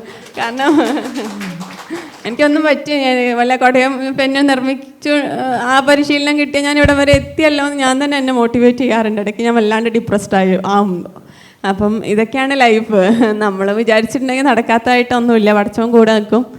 അപ്പം പിന്നെ പറഞ്ഞു വന്നത് പുതിയ നവീകരിച്ച നമ്മുടെ ഫിസിയോതെറാപ്പി സെൻറ്ററിനെ കുറിച്ചാണ്. അത് ഒരുപാട് പേർക്ക്, അർഹിക്കുന്ന ഒരുപാട് പേർക്ക് അത് ഒരു മുതൽക്കൂട്ടായിരിക്കും. ഇടയ്ക്ക് എനിക്കും വരണം, കുറച്ച് ഒരു 1.5 മാസം ട്രീറ്റ്മെൻറ്റ് എടുക്കാൻ വേണ്ടിയിട്ട്. അപ്പം അതിന് എല്ലാവിധ ആശംസകളും നേരുന്നു. പീസ് വാലിയുടെ ബഹുമാന്യരായ ഭാരവാഹികളെ, പ്രിയപ്പെട്ട അഭ്യുദയകാംക്ഷികളെ, സഹോദരി സഹോദരന്മാരെ, വളരെ സന്തോഷപൂർവമായൊരു മുഹൂർത്തത്തിന് നാം സാക്ഷ്യം വഹിച്ചിരിക്കുകയാണ്. പീസ് വാലിയിലെ നവീകരിച്ച ഫിസിക്കൽ റീഹാബിലിറ്റേഷൻ സെൻറ്ററിൻ്റെ ഉദ്ഘാടനം ബഹുമാനപ്പെട്ട മന്ത്രി നിർവഹിച്ചു കഴിഞ്ഞിരിക്കുകയാണ്. ഈ അവസരത്തിൽ ഇനിയൊരു പ്രസംഗത്തിന് ഇവിടെ പ്രസക്തിയില്ല. ഞാൻ മന്ത്രിയുടെ സാന്നിധ്യത്തിൽ പറയണമെന്ന് വിചാരിച്ച 2-3 കാര്യങ്ങൾ മാത്രം സൂചിപ്പിക്കുകയാണ്. ദൗർഭാഗ്യവശാൽ അദ്ദേഹം അത് കേൾക്കാൻ അദ്ദേഹത്തിന് സാഹചര്യമുണ്ടായില്ല. അദ്ദേഹത്തിൻ്റെ പ്രസംഗത്തിൽ അദ്ദേഹം സൂചിപ്പിച്ചു പീസ് വാലി കേരളത്തിലെ ഒരു മോഡലാണെന്ന്. കേരളത്തിലെ എന്നല്ല, ഇന്ത്യയിലെ തന്നെ റീഹാബിലിറ്റേഷൻ, അതുപോലെ physiotherapy, de addiction, mental rehabilitation, early detection, early intervention, അങ്ങനെ ഭിന്നശേഷിയുടെ വിവിധ മേഖലകളിൽ എങ്ങനെ ഒരു സ്ഥാപനത്തിന് പ്രവർത്തിക്കാം എന്നുള്ളതിൻ്റെ ഏറ്റവും വലിയ ഇന്ത്യയിലെ ഒരു റോൾ മോഡൽ തന്നെയാണ് പീസ് വാലി എന്ന് അഭിമാനപുരസ്സരം നമുക്ക് പറയാൻ കഴിയും. ഇത് ഓൾ ഇന്ത്യ ലെവലിലുള്ള ഭിന്നശേഷിയുടെ അധികാരികൾ ഇവിടെ വന്നപ്പോൾ, ഏതാനും മാസങ്ങൾക്ക് മുമ്പ് ഭിന്നശേഷിയുടെ കമ്മീഷണർ, അഡീഷണൽ കമ്മീഷണറൊക്കെ ഇവിടെ വിസിറ്റ് ചെയ്തപ്പോൾ ഇത് അംഗീകരിക്കപ്പെട്ട് കഴിഞ്ഞിരിക്കുന്ന ഒരു കാര്യമാണ്. അപ്പോൾ അതുകൊണ്ട് നമ്മുടെ ആവശ്യമെന്ന് പറയുന്നത് പീസ് വാലി എന്ന് പറയുന്നൊരു സ്ഥാപനം ഇവിടെ വളരണം എന്ന് മാത്രമല്ല, ഈ മോഡൽ അല്ലെങ്കിൽ ഈ പ്രവർത്തന ശൈലി നമ്മുടെ രാജ്യത്തെമ്പാടും വ്യാപിക്കണം എന്നുള്ളതാണ് നമ്മുടെയൊക്കെ ലക്ഷ്യം. നമ്മുടെയൊക്കെ കുടുംബങ്ങളിൽ, അല്ലെങ്കിൽ നമ്മുടെയൊക്കെ അയൽവക്കങ്ങളിൽ, അല്ലെങ്കിൽ നമ്മുടെയൊക്കെ ബന്ധുക്കളുടെ വീടുകളിൽ ഒക്കെ ഇത്തരം ബുദ്ധിമുട്ടുകൾ അനുഭവിക്കുന്ന ഏതെങ്കിലും ഒരു വ്യക്തി ജീവിച്ചിരിപ്പുണ്ടെങ്കിൽ അതിൻ്റെ തീവ്രത എന്തുമാത്രമാണെന്ന് നമുക്ക് തിരിച്ചറിയാൻ കഴിയുന്നുണ്ട്. ഇവിടെ പറഞ്ഞു, നമ്മുടെ സംസ്ഥാനത്ത് മാത്രം ഈ ഫിസിക്കൽ ഡിസബിലിറ്റി അനുഭവിക്കുന്ന 5 ലക്ഷം പേരാണ് എന്ന് പറഞ്ഞു. 5 ലക്ഷം പേരിൽ 100 150 പേരെ മാത്രം നമുക്ക് ഒരു പീസ് വാലിയിലൂടെ സംരക്ഷിക്കുക എന്നുള്ളതല്ല സമൂഹത്തിൻ്റെ ബാധ്യത എന്ന് പറയുന്നത്. മറിച്ച് ആ 5 ലക്ഷം പേർക്കും തുല്യമായ സാഹചര്യങ്ങളിലൂടെ അവരുടെ ജീവിത നിലവാരത്തെ കൈപിടിച്ച് മുന്നോട്ട് കൊണ്ടുപോകാൻ കഴിയുന്ന സംവിധാനം നമ്മുടെ സംസ്ഥാനത്തും നമ്മുടെ രാജ്യത്തും ഉണ്ടാകണം എന്നുള്ളതാണ്. അതിന് ഒരു വെൽഫെയർ ഗവൺമെൻറ് എന്ന് പറയുമ്പോൾ ഗവൺമെൻറ്റിൻ്റെ ഭാഗത്ത് നിന്ന് ശ്രമകരമായ പ്രവർത്തനങ്ങൾ ഇത്തരം മേഖലയിൽ ഉണ്ടാകേണ്ടതാണ്. അതുകൊണ്ടാണ് ഞാൻ പറഞ്ഞ മന്ത്രി ഉണ്ടായിരുന്നെങ്കിൽ മന്ത്രിയുടെ ശ്രദ്ധയിൽ കൊണ്ടുവരത്തക്ക നിലയിൽ പറയാൻ ഉദ്ദേശിച്ച കാര്യങ്ങളാണ്. പീസ് വാലി ഏതായാലും അതിനൊരു മാതൃകയായി തന്നെ മുന്നോട്ട് കുതിച്ചുകൊണ്ടിരിക്കുകയാണ്. ഇവിടെ പറഞ്ഞു, ബഹുമാന്യനായ മന്ത്രി പറഞ്ഞു, ഇവരെ ശുശ്രൂഷിക്കാൻ അല്ലെങ്കിൽ ഇവരെ പരിചരിക്കാനുള്ള ആളുകളുടെ അഭാവം വലിയൊരു പ്രശ്നമായി സമൂഹത്തിൻ്റെ മുന്നിൽ നിൽക്കുകയാണ്. ഒക്കുപേഷണൽ തെറാപ്പിസ്റ്റ് എന്ന് പറയുന്ന ആ സാങ്കേതിക പരിജ്ഞാനം ലഭിച്ച ആളുകൾ ഇന്ന് കണക്ക് പ്രകാരം കേരളത്തിൽ 50,000 പേരെങ്കിലും വേണം. 50,000 ക്വാളിഫൈഡ് ഒക്കുപേഷണൽ തെറാപ്പിസ്റ്റുകൾ കേരളത്തിൽ ഇന്ന് ആവശ്യമുണ്ട്. ഓരോ വർഷവും ഈ ഒക്കുപേഷണൽ തെറാപ്പി അഭ്യസിച്ച് പുറത്തു വരുന്ന ആളുകളുടെ എണ്ണം എടുത്തു നോക്കിയാൽ, എല്ലാ ഇൻസ്റ്റിറ്റ്യൂഷൻസിലും കൂടെ എടുത്തു നോക്കിയാൽ 5 or 10 മാത്രമാണ് എന്നുള്ളതാണ് നമ്മുടെ സിറ്റുവേഷൻ. ഇപ്പം നിഷിനെ പറ്റി ബഹുമാന്യനായ മന്ത്രി പറഞ്ഞു, നിഷിൽ നിന്ന് പുറത്തു വരുന്നതിൽ ഒക്കുപേഷണൽ തെറാപ്പിസ്റ്റ് ക്വാളിഫൈഡായി വരുന്ന എത്ര പേരുണ്ടെന്ന് നോക്കിയാൽ വിരലിൽ എണ്ണാവുന്ന ആളുകളേ ഉള്ളൂ. അപ്പോൾ ആ രംഗത്തും ഈ സാമൂഹിക ക്ഷേമ പ്രവർത്തനം എന്ന് പറയുന്നത് ഒരു സമഗ്രമായ ഭിന്നശേഷിക്കാരുടെ സംരക്ഷണമായി നമ്മൾ ഏറ്റെടുത്തുകൊണ്ട് ചെയ്യേണ്ടിയിരിക്കുന്നു.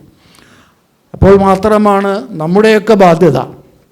അതിനെപ്പറ്റിയൊക്കെ പറയുമ്പോൾ അബൂബക്കർക്ക് എപ്പോഴും പറയാറുണ്ട്, നിയമപരമായി നമ്മുടെ ബാധ്യത എന്താണെന്നൊക്കെ റഹീം സാർ പറയണമെന്ന് പറയാറുണ്ട്. പക്ഷേ അതിനൊന്നും ഇപ്പോൾ സമയം അനുവദിക്കാത്തതുകൊണ്ട് ഞാൻ പറയാറില്ല.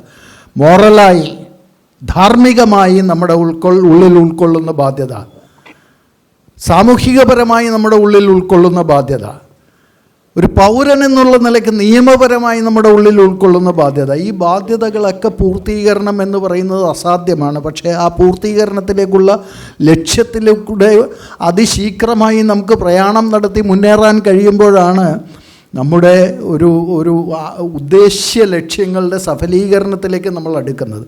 അത് സമഗ്രമായ ഭിന്നശേഷിക്കാരുടെ ഒരു സമഗ്രമായ സംരക്ഷണവും സമഗ്രമായ പുനരധിവാസവും ഒക്കെ ഉൾക്കൊള്ളുന്നതാണ്. അപ്പോൾ അതുകൊണ്ട് തന്നെ പീസ് വാലി എയിം ചെയ്യുന്ന അടുത്തൊരു പ്രോജക്റ്റാണ് ഈ മേഖലയിലൊക്കെ പ്രവർത്തിക്കേണ്ട ആളുകളെ ക്വാളിഫൈ ചെയ്തെടുക്കുക എന്നുള്ളത്.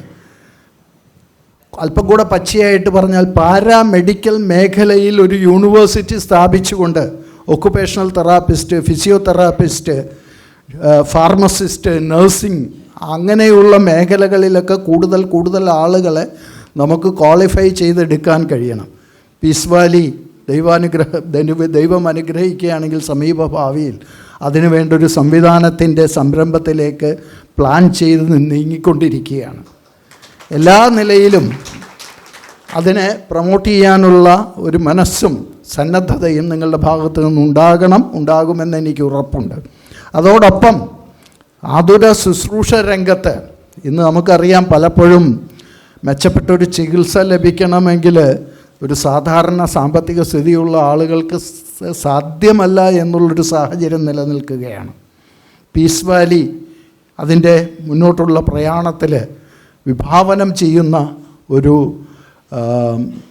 മൾട്ടി സ്പെഷ്യാലിറ്റി ഹോസ്പിറ്റൽ, അതായത് അതിൻ്റെ നോ പ്രോഫിറ്റ് നോ ലോസ് ബേസിസിലുള്ള, ലാഭേച്ഛ കൂടാതെ ഏറ്റവും സാങ്കേതികമായി നൂതനമായ ചികിത്സ ലഭ്യമാകുന്ന ഒരു മൾട്ടി സ്പെഷ്യാലിറ്റി ഹോസ്പിറ്റൽ കൂടി ഇതിൻ്റെ മുന്നോട്ടുള്ള ഭാവി പ്രവർത്തനങ്ങളിൽ വിഭാവനം ചെയ്യുകയാണ്.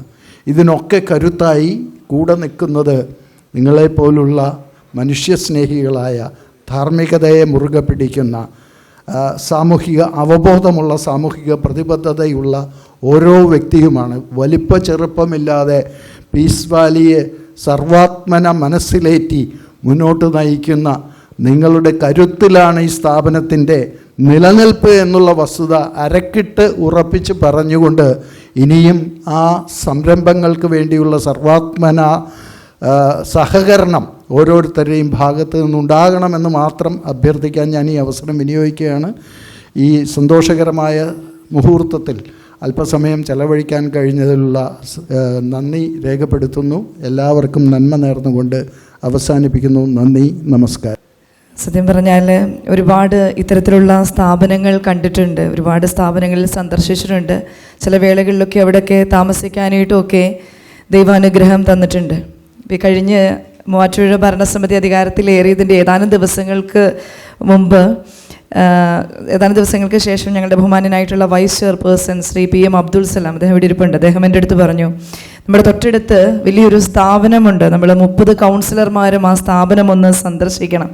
അപ്പം ഞാൻ ഈ ഒരുപാട് സ്ഥാപനങ്ങൾ കണ്ടിട്ടുണ്ടല്ലോ, അപ്പം നമുക്ക് പോവാം, നമുക്കൊന്ന് സമയമാവട്ടെ, ഒന്ന് സാഹചര്യം കിട്ടട്ടെ എന്ന് പറഞ്ഞ് എങ്ങനെയൊക്കെയോ പല കാരണങ്ങൾ കൊണ്ടും അതിങ്ങനെ നീണ്ടുപോയി. അപ്പം അദ്ദേഹം പലതവണ എൻ്റെ അടുത്ത് ഈ സ്ഥാപനത്തെ പറ്റി വളരെ വിശാലമായിട്ട് സംസാരിച്ചു.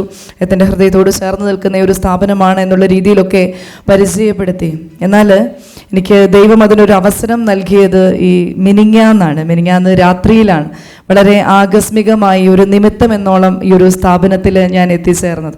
ഞങ്ങൾ വന്നപ്പോൾ ഞങ്ങളുടെ കയ്യിൽ 4 വയസ്സുകാരനായ ഓട്ടിസം ബാധിച്ചിട്ടുള്ള ഒരു കുഞ്ഞുകൂടി ഉണ്ടായിരുന്നു. ഏറെ ബഹുമാനപ്പെട്ട ചെയർമാൻ അബൂബക്കറേയും അതുപോലെ തന്നെ അവരുടെ ടീം അംഗങ്ങളുടെയും കരുതലിന് വേണ്ടി ഏൽപ്പിക്കുവാനായിട്ട് വളരെ വ്യത്യസ്തമായ ഒരു സാഹചര്യത്തിലാണ് ആ കുഞ്ഞിൻ്റെ കസ്റ്റോഡിയൻഷിപ്പ് ഒരു ദിവസത്തേക്ക് ഏറ്റെടുക്കേണ്ടി വരികയും ചൈൽഡ് വെൽഫെയർ കമ്മീഷൻ്റെ നിർദ്ദേശപ്രകാരം ഞങ്ങളിവിടെ എത്തുകയും ചെയ്തത്. അപ്പോൾ ആ കുഞ്ഞിനെ കൈമാറ്റം ചെയ്തപ്പോൾ സത്യം പറഞ്ഞാൽ ഒരു അമ്മയെന്നുള്ള നിലയിൽ കണ്ണിൽ നിന്ന് കണ്ണുനീർ പൊഴിയുന്ന ഒരു അവസ്ഥയായിരുന്നു. അപ്പം ഞാൻ മനസ്സിൽ വിചാരിച്ചത് എങ്ങനെയാണ്, ആ ഒരു കുഞ്ഞിന് മാത്രമല്ല, ആ കുഞ്ഞിനെ പോലെയുള്ള എത്രയോ കുഞ്ഞുങ്ങളുടെ അപ്പനും അമ്മയുമായിട്ടാണ് ഇവിടെയുള്ള ആളുകൾ അവരെ നെഞ്ചിലേറ്റി കൈകളിലേക്ക് വാങ്ങിക്കുന്നത്. ഇവിടെയുള്ള ആളുകൾ ആ കുഞ്ഞുങ്ങളെ കയ്യിലേക്കല്ല വാങ്ങുന്നത്, മറിച്ച് അവരുടെ ഹൃദയത്തിലേക്കാണ് ഏറ്റുവാങ്ങുന്നതെന്ന് സാക്ഷ്യം നേരിട്ട് കണ്ട ഒരു അനുഭവമായിരുന്നു. അന്ന് എനിക്ക് മനസ്സിലായി, ഞാൻ ഇതുവരെ കണ്ട ഒരു സ്ഥാപനം പോലെയല്ല, ഇത് വളരെ വ്യത്യസ്തമായ ഒരു സ്ഥാപനമാണ്. പടച്ചോനോട്, സ്വർഗത്തോട് ഏറ്റവും അടുത്തു നിൽക്കുന്ന മഹത്തരമായ ഒരു സ്ഥാപനമായിട്ടാണ് പീസ് വാലിയെ ഞാൻ അന്നത്തെ ദിവസം തിരിച്ചറിഞ്ഞത്. അതുകൊണ്ട് തന്നെ ഇതിൻ്റെ ഭാഗമായി പ്രവർത്തിക്കുന്ന ഓരോ വ്യക്തികളുടെയും കുടുംബങ്ങളിൽ ദൈവാനുഗ്രഹം കൊണ്ട് നിറയുമെന്നുള്ളതിൽ യാതൊരു സംശയവുമില്ല. ഇതിൻ്റെ ഭാഗമായിട്ട് ആരൊക്കെയുണ്ടോ അവരെയൊക്കെ നിങ്ങളുടെ ജീവിതത്തിൻ്റെ ഏതെങ്കിലും ഒരു സാഹചര്യത്തിൽ നിങ്ങൾ വീണുപോകുമെന്ന് തോന്നിയാൽ ആരെങ്കിലുമൊക്കെ കൈ തന്ന് കയറ്റും. കാരണം ഞങ്ങളൊക്കെ പലപ്പോഴും വീട്ടിൽ പാതിരാത്രിക്കൊക്കെ ചിലപ്പോൾ ഇറങ്ങേണ്ടി വരും. 12 മണി 1 മണിക്കൊക്കെ ചില ഫോൺ കോളുകളൊക്കെ വരുമ്പോൾ ഞങ്ങൾ ജനപ്രതിനിധികൾക്ക് സമയമൊന്നും നോക്കാൻ പറ്റൂല. ചിലപ്പോൾ ഒരു ആശുപത്രി കേസായിരിക്കാം, അല്ലെങ്കിൽ ഒരു പോലീസ് കേസായിരിക്കാം, ആക്സിഡൻറ്റ് കേസുകളായിരിക്കാം. രാത്രിയെന്നില്ല പകലെന്നില്ലാണ്ട് ഫോൺ കോളിനപ്പുറത്തേക്ക് ഇറങ്ങേണ്ടി വരും. അപ്പോൾ ചില രാത്രികളിലൊക്കെ ഇറങ്ങുമ്പോൾ എൻ്റെ അമ്മ ഒരു സാധാരണക്കാരിയാണ്. അപ്പോൾ ഈ പെൺകുട്ടികൾ രാത്രിയിൽ പുറത്തിറങ്ങുക എന്ന് പറയുമ്പോൾ അമ്മയ്ക്ക് ഇന്നും സങ്കല്പിക്കാൻ പറ്റുന്ന ഒരു കാര്യമല്ല. ഇത് എന്ന് ചെയർപേഴ്സണാണ്, എന്താണെന്ന് പറഞ്ഞാൽ കൂടിയും ഇന്നും രാത്രിയിൽ ഇറങ്ങുമ്പോൾ അമ്മ എന്നോട് ചോദിക്കാറുണ്ട്, വഴക്ക് പറഞ്ഞുകൊണ്ട് ചോദിക്കാറുണ്ട്, ഈ പാതിരാത്രി പോണോ, രാവിലെ പോയാൽ പോരെ, ഇത് ശരിയായ നടപടിയാണോ എന്നൊക്കെ. അപ്പോൾ പലപ്പോഴും ഞാൻ തിരിഞ്ഞു നിന്നിട്ട് അമ്മയോട് പറയാറുണ്ട്, അമ്മേ ഇന്നിപ്പം പോകുമ്പോൾ ശരിയാണ്, അമ്മയ്ക്ക് ബുദ്ധിമുട്ട് വരുന്നുണ്ട്, നമുക്കൊക്കെ ബുദ്ധിമുട്ട് വരുന്നുണ്ട്, പക്ഷെ ഇന്ന് ഞാൻ പോകുന്നത് ആർക്കെങ്കിലും ഒരു സഹായത്തിന്റെ കൈ നീട്ടാനാണെങ്കിൽ, എനിക്കൊരു ആവശ്യം വന്നാൽ, നമ്മുടെ കുടുംബത്തിനൊരു ആവശ്യം വന്നാൽ, മുകളിലിരിക്കുന്ന പൊന്നു തമ്പുരാൻ 1000 കരങ്ങൾ നമുക്ക് നേരെ നീട്ടുമെന്നുള്ളതിൽ യാതൊരു സംശയവുമില്ല. ഞാൻ ജീവിതത്തിൽ അനുഭവിച്ചറിഞ്ഞ ഒരു വ്യക്തിയാണ്. ഞാൻ ഇപ്പോൾ ഈ ഒരു സാഹചര്യം വല്ലാതെ വൈകാരികമായ ഒരു സാഹചര്യം ആയതുകൊണ്ടാണ് ഞാൻ പ്രിയപ്പെട്ട ഷെറിൻ ഷഹനയുടെ അനുഭവം വളരെ എന്താ പറയുക, ഹൃദയത്തോട് ചേർന്ന് നിൽക്കുന്ന ഒരു അനുഭവമായിരുന്നു. അപ്പം എനിക്കത് കേട്ടപ്പോൾ മനസ്സിലായത്, ദൈവം നമുക്കൊരു പ്രശ്നത്തെ ഇട്ട് തന്നിട്ടുണ്ടെങ്കിൽ അതിനെ അതിജീവിക്കുവാനായിട്ടുള്ള കരുത്തും കൂടെ നമ്മളിൽ നിക്ഷേപിച്ചിട്ട് തന്നെയാണ് ആ പ്രശ്നത്തെ മുമ്പോട്ട് ഇട്ട് തരുന്നത് എന്നുള്ളതാണ്. ആ പ്രശ്നത്തെ അതിജീവിക്കുവാനായിട്ടുള്ള കരുത്ത് നമുക്ക് മാത്രമേ ഉള്ളൂ, അല്ലേ? അയലോക്കത്തുള്ള ചേട്ടൻ്റെ പ്രശ്നം പരിഹരിക്കാൻ നമുക്ക് പറ്റത്തില്ല, അത് അയലോക്കത്തെ ചേട്ടൻ തന്നെ വിചാരിക്കണം എന്ന് പറഞ്ഞതുപോലെ എൻ്റെ പ്രശ്നങ്ങളെ പരിഹരിക്കുവാനായിട്ടുള്ള, അതിനെ നേരിടാനായിട്ടുള്ള കരുത്തുകൂടി സർവീശ്വരൻ നമുക്ക് കനിഞ്ഞ് നൽകാതെ കണ്ട് ഒരു പ്രശ്നത്തെയും പ്രതിസന്ധിയും നമ്മുടെ മുൻപിലേക്ക് ഇട്ടുതരികയില്ല. ആ പ്രശ്നത്തെ ഏറ്റെടുത്തുകൊണ്ട് ഇത് ദൈവം തന്ന സമ്മാനമാണ്, അല്ലെങ്കിൽ ദൈവത്തിന് എൻ്റെ കരുത്തിലുള്ള വിശ്വാസം കൊണ്ടാണ് ഈ പ്രശ്നത്തെ എനിക്ക് തന്നത് എന്ന് വിശ്വസിച്ചുകൊണ്ട് മുമ്പോട്ട് പോകുവാനായിട്ട് സാധിക്കുമ്പോഴാണ് ജീവിതത്തെ വിജയത്തിലേക്ക് എത്തിക്കാനായിട്ട് സാധിക്കുക. അത്തരത്തിൽ നമ്മുടെ മുൻപിലുള്ള ഒരു നേർക്കാഴ്ചയാണ് പ്രിയപ്പെട്ട ഷഹന. എനിക്ക് ഒത്തിരി സന്തോഷം തോന്നി. ഇത്രയും പ്രശ്നങ്ങളും പ്രതിസന്ധികളും വന്നപ്പോൾ അതിനെ തരണം ചെയ്യാൻ ഇദ്ദേഹത്തിന് മാത്രമേ കഴിയൂ, അതിനുള്ള കരുത്ത് ഉണ്ട് എന്നുള്ള ദൈവത്തിന്റെ വിശ്വാസം കൊണ്ടാണ് ഈ ഒരു പ്രതിസന്ധിയെ നിങ്ങൾക്ക് തന്നത് എന്ന് വിശ്വസിച്ചുകൊണ്ട് മറ്റുള്ളവർക്ക് പ്രചോദനമായി മാറുവാനായിട്ടുള്ള ഒരു ഉപകരണമായിട്ടാണ് ദൈവം ഉപയോഗിക്കുന്നത്. ദൈവത്തെ ഏറ്റവും പ്രിയപ്പെട്ട മകളാണ് എന്ന് വിശ്വസിച്ചുകൊണ്ട് ഇനിയും ഒരുപാട് പേർക്ക് പ്രചോദനമായി മുമ്പോട്ട് പോകുവാനായിട്ട് സാധിക്കട്ടെ എന്ന് ഹൃദയത്തിന്റെ ഭാഷയിൽ ആശംസിക്കുകയാണ്. ഞാനും 28ാമത്തെ വയസ്സിൽ വിധവയായ ഒരു വ്യക്തിയാണ്. 2 പിഞ്ചു കുഞ്ഞുങ്ങളായിരുന്നു. ഒരു മോന് 1 വയസ്സും മോക്ക് 3.5 വയസ്സും പ്രായമുള്ളപ്പോഴാണ് ഹസ്ബൻഡിന്റെ മരണം. അന്ന് ഞാനും ഓർത്തിട്ടുണ്ട്, ആത്മഹത്യ മാത്രമാണ് നമുക്ക് ജീവിതത്തിൽ അഭയം തേടാൻ പറ്റുന്ന ഒരു കാര്യമെന്ന് ചിന്തിച്ചു പോയ ദിവസങ്ങൾ പോലും ഉണ്ടായിട്ടുണ്ട്. ഒരു തരത്തിലും ജീവിതം മുമ്പോട്ട് കൊണ്ടുപോകാൻ പറ്റുന്നില്ല, മുൻപിൽ കുന്നുകൂടിയിട്ടുള്ള കടബാധ്യത, എങ്ങനെ മുമ്പോട്ട് പോകുമെന്നൊക്കെ പകച്ചിരുന്ന ഒരുപാട് ദിവസങ്ങൾ എൻ്റെയും ജീവിതത്തിൽ ഉണ്ടായിട്ടുണ്ട്. അന്ന് ഞാൻ മനസ്സിൽ വിചാരിച്ചത് ഇങ്ങനെയാ, ഇത്രയധികം അനുഭവം ദൈവം തന്നിട്ടുണ്ട്, ഇത്രയധികം പ്രവർത്തന മേഖലയിലൂടെ കടന്നു വന്നതാണ്, അപ്പോൾ എനിക്കിതിനെ നേരിടാൻ പറ്റിയില്ലെങ്കിൽ പിന്നെ ആർക്കാണ്? ദൈവത്തിന് എന്നോടുള്ള കരുതൽ കൊണ്ട് തന്നെ ആയിരിക്കാം എനിക്ക് ഇത്തരത്തിലൊരു പ്രശ്നത്തെ മുമ്പിലേക്ക് ഇട്ട് തന്നത്. അതിനെ അതിജീവിക്കാൻ കഴിഞ്ഞില്ലെങ്കിൽ ഞാൻ കാണിക്കുന്ന ഒരു ദൈവ നിന്ദയായിരിക്കും എന്നുള്ള ഒരു തിരിച്ചറിവോടുകൂടി ആ ജീവിതത്തിന്റെ യുദ്ധം നയിക്കുവാനായിട്ട് മുമ്പോട്ട് വന്നത്. അതിനുശേഷം മൂവാറ്റുപുഴയിൽ ഒരു സ്ഥാപനം തുടങ്ങാനായിട്ടും രാഷ്ട്രീയ രംഗത്തേക്ക് കടന്നു വരുവാനായിട്ടും ഒക്കെ ദൈവം അനുഗ്രഹിച്ചത്. അപ്പം ദൈവം നമ്മുടെ മുൻപിൽ ഒരു വാതിൽ അടച്ചിട്ടുണ്ടെങ്കിൽ 9 വാതിൽ തുറന്നിടും എന്നുള്ളതിൽ യാതൊരു സംശയവുമില്ല. മുകളിലുള്ള പൊന്നു തമ്പുരാൻ നമ്മളെ സൃഷ്ടിച്ചിട്ടുണ്ട് എന്നുണ്ടെങ്കിൽ നമ്മളെ പറ്റിയുള്ള കരുതലുണ്ടാവും. അതുകൊണ്ട് തന്നെ ഇത്തരത്തിലുള്ള സേവനത്തിൻ്റെ പാത്രമായി, അതിലെ ഭാഗമായി നിൽക്കുന്ന എല്ലാവരെയും പൊന്നുതമ്പുരാൻ ഹൃദയത്തോട് ചേർത്ത് തന്നെ നിർത്തുമെന്ന് കൂടി പറഞ്ഞുകൊണ്ട് മഹാത്മജിയുടെ സേവനത്തെ പറ്റി പറയുന്ന ഒരു വാചകമുണ്ട്. അദ്ദേഹം പറഞ്ഞു വെച്ചത് ഇങ്ങനെയാണ്, this the best way to find yourself is to use yourself in the service of others എന്നാണ് പറഞ്ഞിരിക്കുന്നത്. സേവനത്തെ പറ്റി ഏറ്റവും മഹത്തരമായ ഒരു വാചകമാണ് മഹാത്മജി പറഞ്ഞു വെച്ചിരിക്കുന്നത്. നിങ്ങളെ തന്നെ കണ്ടെത്തണമെങ്കിൽ നിങ്ങൾ നിങ്ങളെ നഷ്ടപ്പെടുത്തുന്നത് എവിടെയാ? മറ്റുള്ളവരെ സഹായിക്കുവാനായിട്ട്, മറ്റുള്ളവർക്ക് വേണ്ടി സർവീസ് ചെയ്യുവാനായിട്ട് നിങ്ങൾ നിങ്ങളെ തന്നെ നഷ്ടപ്പെടുമ്പോൾ യഥാർത്ഥത്തിലുള്ള നിങ്ങളുടെ സത്ത നിങ്ങൾ തിരിച്ചറിയുമെന്ന് മഹാത്മജി പറഞ്ഞു വെച്ചിരിക്കുന്നു. അതുപോലെ നമ്മുടെ മുൻപിൽ നമുക്ക് മാതൃകയായി ഒരുപാട് പേര് മുൻപോട്ട് കടന്നു പോയിട്ടുണ്ട്. അതിൽ നിന്നൊക്കെ പ്രചോദനം ഉൾക്കൊണ്ടുകൊണ്ട് മുമ്പോട്ട് പോകുവാനായിട്ട് സാധിക്കട്ടെ. തീർച്ചയായിട്ടും ഈ പീസ് വാലി ഒരുപാട് ഉയരങ്ങളിൽ എത്തുമെന്നുള്ളതിൽ യാതൊരു സംശയവുമില്ല. വളരെ ചുരുങ്ങിയ വർഷങ്ങൾ മാത്രമേ ഞാൻ മനസ്സിലാക്കിയെടുത്തോളം ഈ സ്ഥാപനം ആരംഭിച്ചിട്ടായിട്ടുള്ളൂ. പക്ഷേ ഈ ചുരുങ്ങിയ നാളുകൾക്കുള്ളിൽ ഇത്രയധികം പേര് കേട്ട ഈ ഒരു സ്ഥാപനം വെറും ഒരു സ്ഥാപനമല്ല, എല്ലാ ഫെസിലിറ്റിയും ആളുകൾക്ക് പ്രൊവൈഡ് ചെയ്യുക എന്നുള്ളതാണ്. എല്ലാ ആധുനികമായിട്ടുള്ള ടെക്നോളജികളും ഇൻവോൾവ് ചെയ്തുകൊണ്ട് ഇവിടെ വരുന്ന ഓരോ വ്യക്തിക്കും ഏറ്റവും വലിയ കരുതൽ കൊടുക്കണമെന്ന് ചിന്തിച്ചുകൊണ്ട് മുൻപോട്ട് പോകുന്ന ആളുകളാണ് ഇതിന് നേതൃത്വം കൊടുക്കുന്നത്. അപ്പോൾ തീർച്ചയായിട്ടും ഈ സ്ഥാപനം ഈ കേരളത്തിൽ ഒന്നാമത് എത്തും എന്നുള്ളതിൽ ഒന്നാമത് തന്നെയാണ്. അപ്പോൾ അതിൽ ഒരുപാട് വളരുമെന്നും ഇതുപോലെയുള്ള ഒരുപാട് സ്ഥാപനങ്ങൾ ഇനിയും ആരംഭിക്കുവാനായിട്ട് കഴിയുമെന്നുള്ളതിൽ ഒരു സംശയവുമില്ല. എല്ലാവർക്കും എല്ലാവിധ പ്രാർത്ഥനയും ആശംസകളും അർപ്പിച്ചുകൊണ്ട് നിർത്തുന്നു. നന്ദി. വേദിയിലിരിക്കുന്ന ഏറ്റവും പ്രിയപ്പെട്ട വിശിഷ്ടാതിഥികളെ, ഇപ്പോൾ ഒരു വികാര നിർഭരമായിട്ടുള്ള ഒരു രീതിയിലാണ് നമ്മുടെ മനസ്സൊക്കെ നിൽക്കുന്നത്. എല്ലാവരും സ്വന്തം പൾസൊക്കെ ഒന്ന് പിടിച്ചു നോക്കിക്കഴിഞ്ഞാൽ കുറച്ച് ടാക്കിക്കടി, അതായത് ഹാർട്ട് റേറ്റൊക്കെ കുറച്ച് കൂടിയിരിക്കുകയായിരിക്കും എന്നാണ് എനിക്ക് തോന്നണേ. ആ രീതിയിലുള്ള സ്പീച്ചുകളാണ് നമ്മൾ ഇത്രയും നേരമായിട്ട് കേട്ടുകൊണ്ടിരിക്കുന്നത്. കാരണം പറയുകയാണെന്നുണ്ടെങ്കിൽ ഞാനൊരു സാധാരണക്കാരൻ്റെ മകളായിട്ട് ജനിച്ച ഒരാളാണ്. എൻ്റെ പപ്പ ഒരു അറ്റൻഡറായിട്ട് ESI ഹോസ്പിറ്റൽ ഉദ്യോഗമണ്ഡലിൽ വർക്ക് ചെയ്തിരുന്ന ഒരാളാണ്. ജനിച്ച വീണ അന്ന് മുതൽ തന്നെ ഒരു ആശുപത്രി മണമാണ് വീട്ടിൽ. എപ്പോഴും പപ്പയുടെ ഡ്യൂട്ടി ഡ്രസ്സിനൊക്കെ ആ ഒരു സ്മെല്ലാണ്.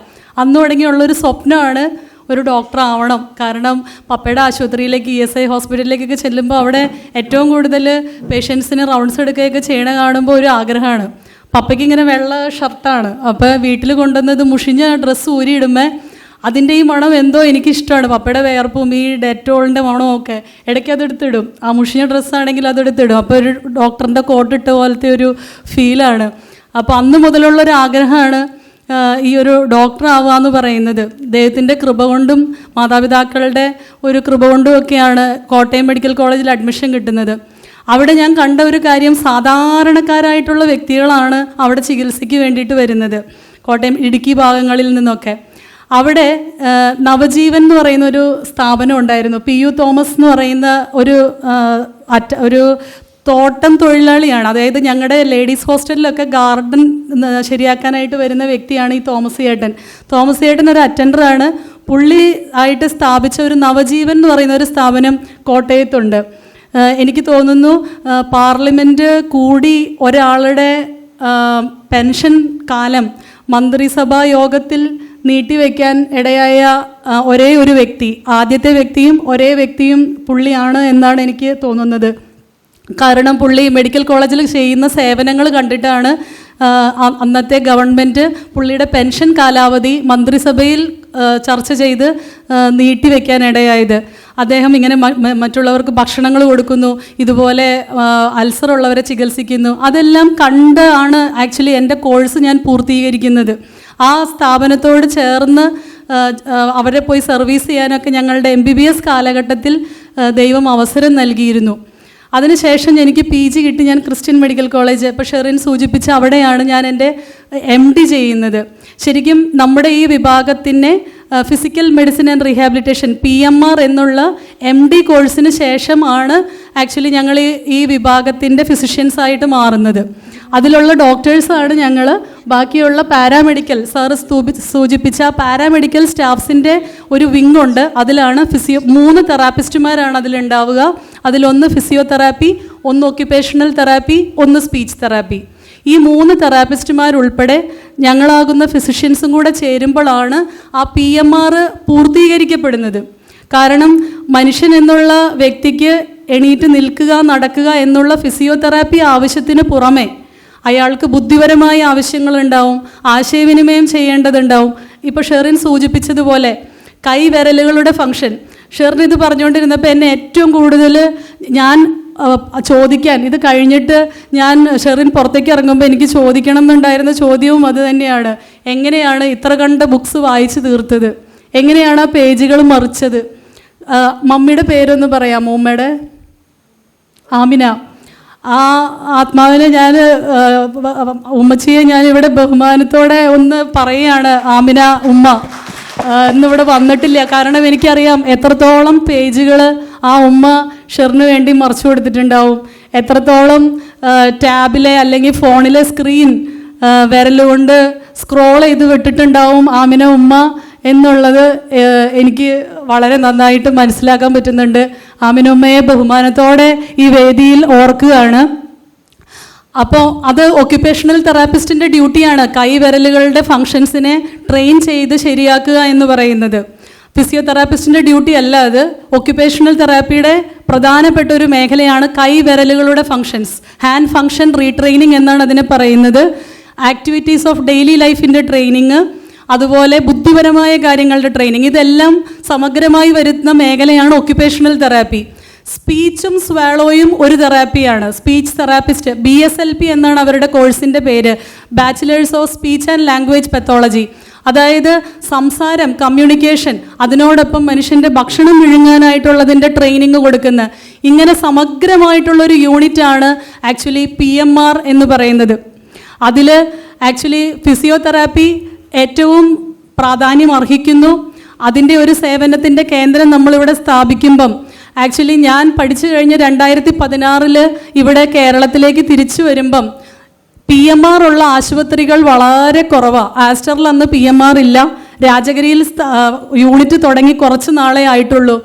എനിക്ക് ഒത്തിരി ആഗ്രഹമുണ്ട്. CMCയുടെ ഒരു പാരമ്പര്യമാണ് ഈ തമിഴ്നാട്ടിലെ ഉൾപ്രദേശങ്ങളിൽ പോയി അവിടുത്തെ വീൽ ചെയറിലിരിക്കുന്ന രോഗികളെ കണ്ട് അവിടുത്തെ ട്രൈബൽ ഏരിയകളിൽ പോയി ശുശ്രൂഷ ചെയ്യുക എന്ന് പറയുന്നത് CMCയുടെ ഒരു കൾച്ചറാണ്. ആക്ച്വലി ആ കൾച്ചറിൽ പഠിച്ച് PG പൂർത്തീകരിച്ച് വന്ന ഒരു വ്യക്തി എന്ന നിലയ്ക്ക് എനിക്ക് ഒരു സാധാരണക്കാരുടെ ഇടയിൽ സേവനം ചെയ്യാനായിട്ടുള്ള അവസരങ്ങൾ ഇല്ല എന്ന് മനസ്സിലായത് ആക്ച്വലി ഇവിടെ വന്നതിന് ശേഷമാണ്. പക്ഷേ 2019 നമ്മൾ പീസ് വാലി സ്റ്റാർട്ട് ചെയ്യുമ്പോൾ ഒരു മെസ്സേജ് ഞങ്ങളുടെ PMR കേരള ഗ്രൂപ്പിൽ വന്നു. ഇങ്ങനെ ഒരു ക്യാമ്പ് കോതമംഗലത്ത് സംഘടിപ്പിക്കുന്നുണ്ട്, പാവപ്പെട്ട രോഗികൾ വരും, അവർക്ക് വേണ്ടിയുള്ള ഒരു ക്യാമ്പിന് PMR ഡോക്ടേഴ്സിനെ ആവശ്യമുണ്ടെന്ന്. എൻ്റെ ഒരു വലിയ സ്വപ്നം സാക്ഷാത്കരിക്കപ്പെട്ടതുപോലെയാണ് ആ സമയത്ത് എനിക്ക് തോന്നിയത്. മാനേജ്മെൻറ്റിൽ നിന്ന് പെർമിഷൻ എടുത്ത് അന്ന് ഇവിടെ വരുമ്പോൾ ഇവിടെ ഇക്കയുടെ നേതൃത്വത്തിൽ ഒരു ചെറിയ ക്യാമ്പ് 10-30 പേഷ്യൻസ് വന്നു ചേർന്ന, ഇടുക്കി ഭാഗത്തു നിന്നൊക്കെ വന്നു ചേർന്ന ഒരു ക്യാമ്പ് രൂപീകരിച്ചിട്ടുണ്ട്. സാബിത്തിൻ്റെ നേതൃത്വത്തിൽ അതിൻ്റെ കാര്യങ്ങളെല്ലാം നടക്കുന്നു. അപ്പോൾ നമ്മൾ കുറച്ച് പേഷ്യൻസിനെ ഷോർട്ട് ലിസ്റ്റ് ചെയ്ത് ഒരു ചെറിയ അഡ്മിഷൻ യൂണിറ്റ് സ്റ്റാർട്ട് ചെയ്തു.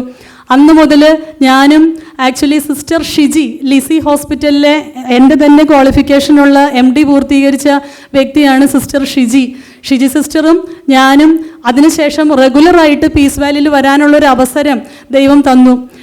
മാഡം പറഞ്ഞതുപോലെ ആക്ച്വലി നമ്മൾ നന്മ ചെയ്യുക എന്ന് പറയുന്നത് നമ്മളിലുള്ളിലെ വ്യക്തിത്വത്തിൻ്റെ ഒരു സൂചനയാണെങ്കിൽ, നന്മ ചെയ്യാൻ അവസരമുണ്ടാക്കി മറ്റുള്ളവർക്ക് കൊടുക്കുക എന്ന് പറയുന്നത് അത് വിശുദ്ധിയുടെ അടുത്ത ലെവലാണ്. അത് വേറെ ലെവൽ, അതുക്കും മേലെ എന്ന് പറയുന്ന ഒരു ലെവലാണ്. അതാണ് ബക്കറിക്ക ഇവിടെ സ്ഥാപിച്ചത്.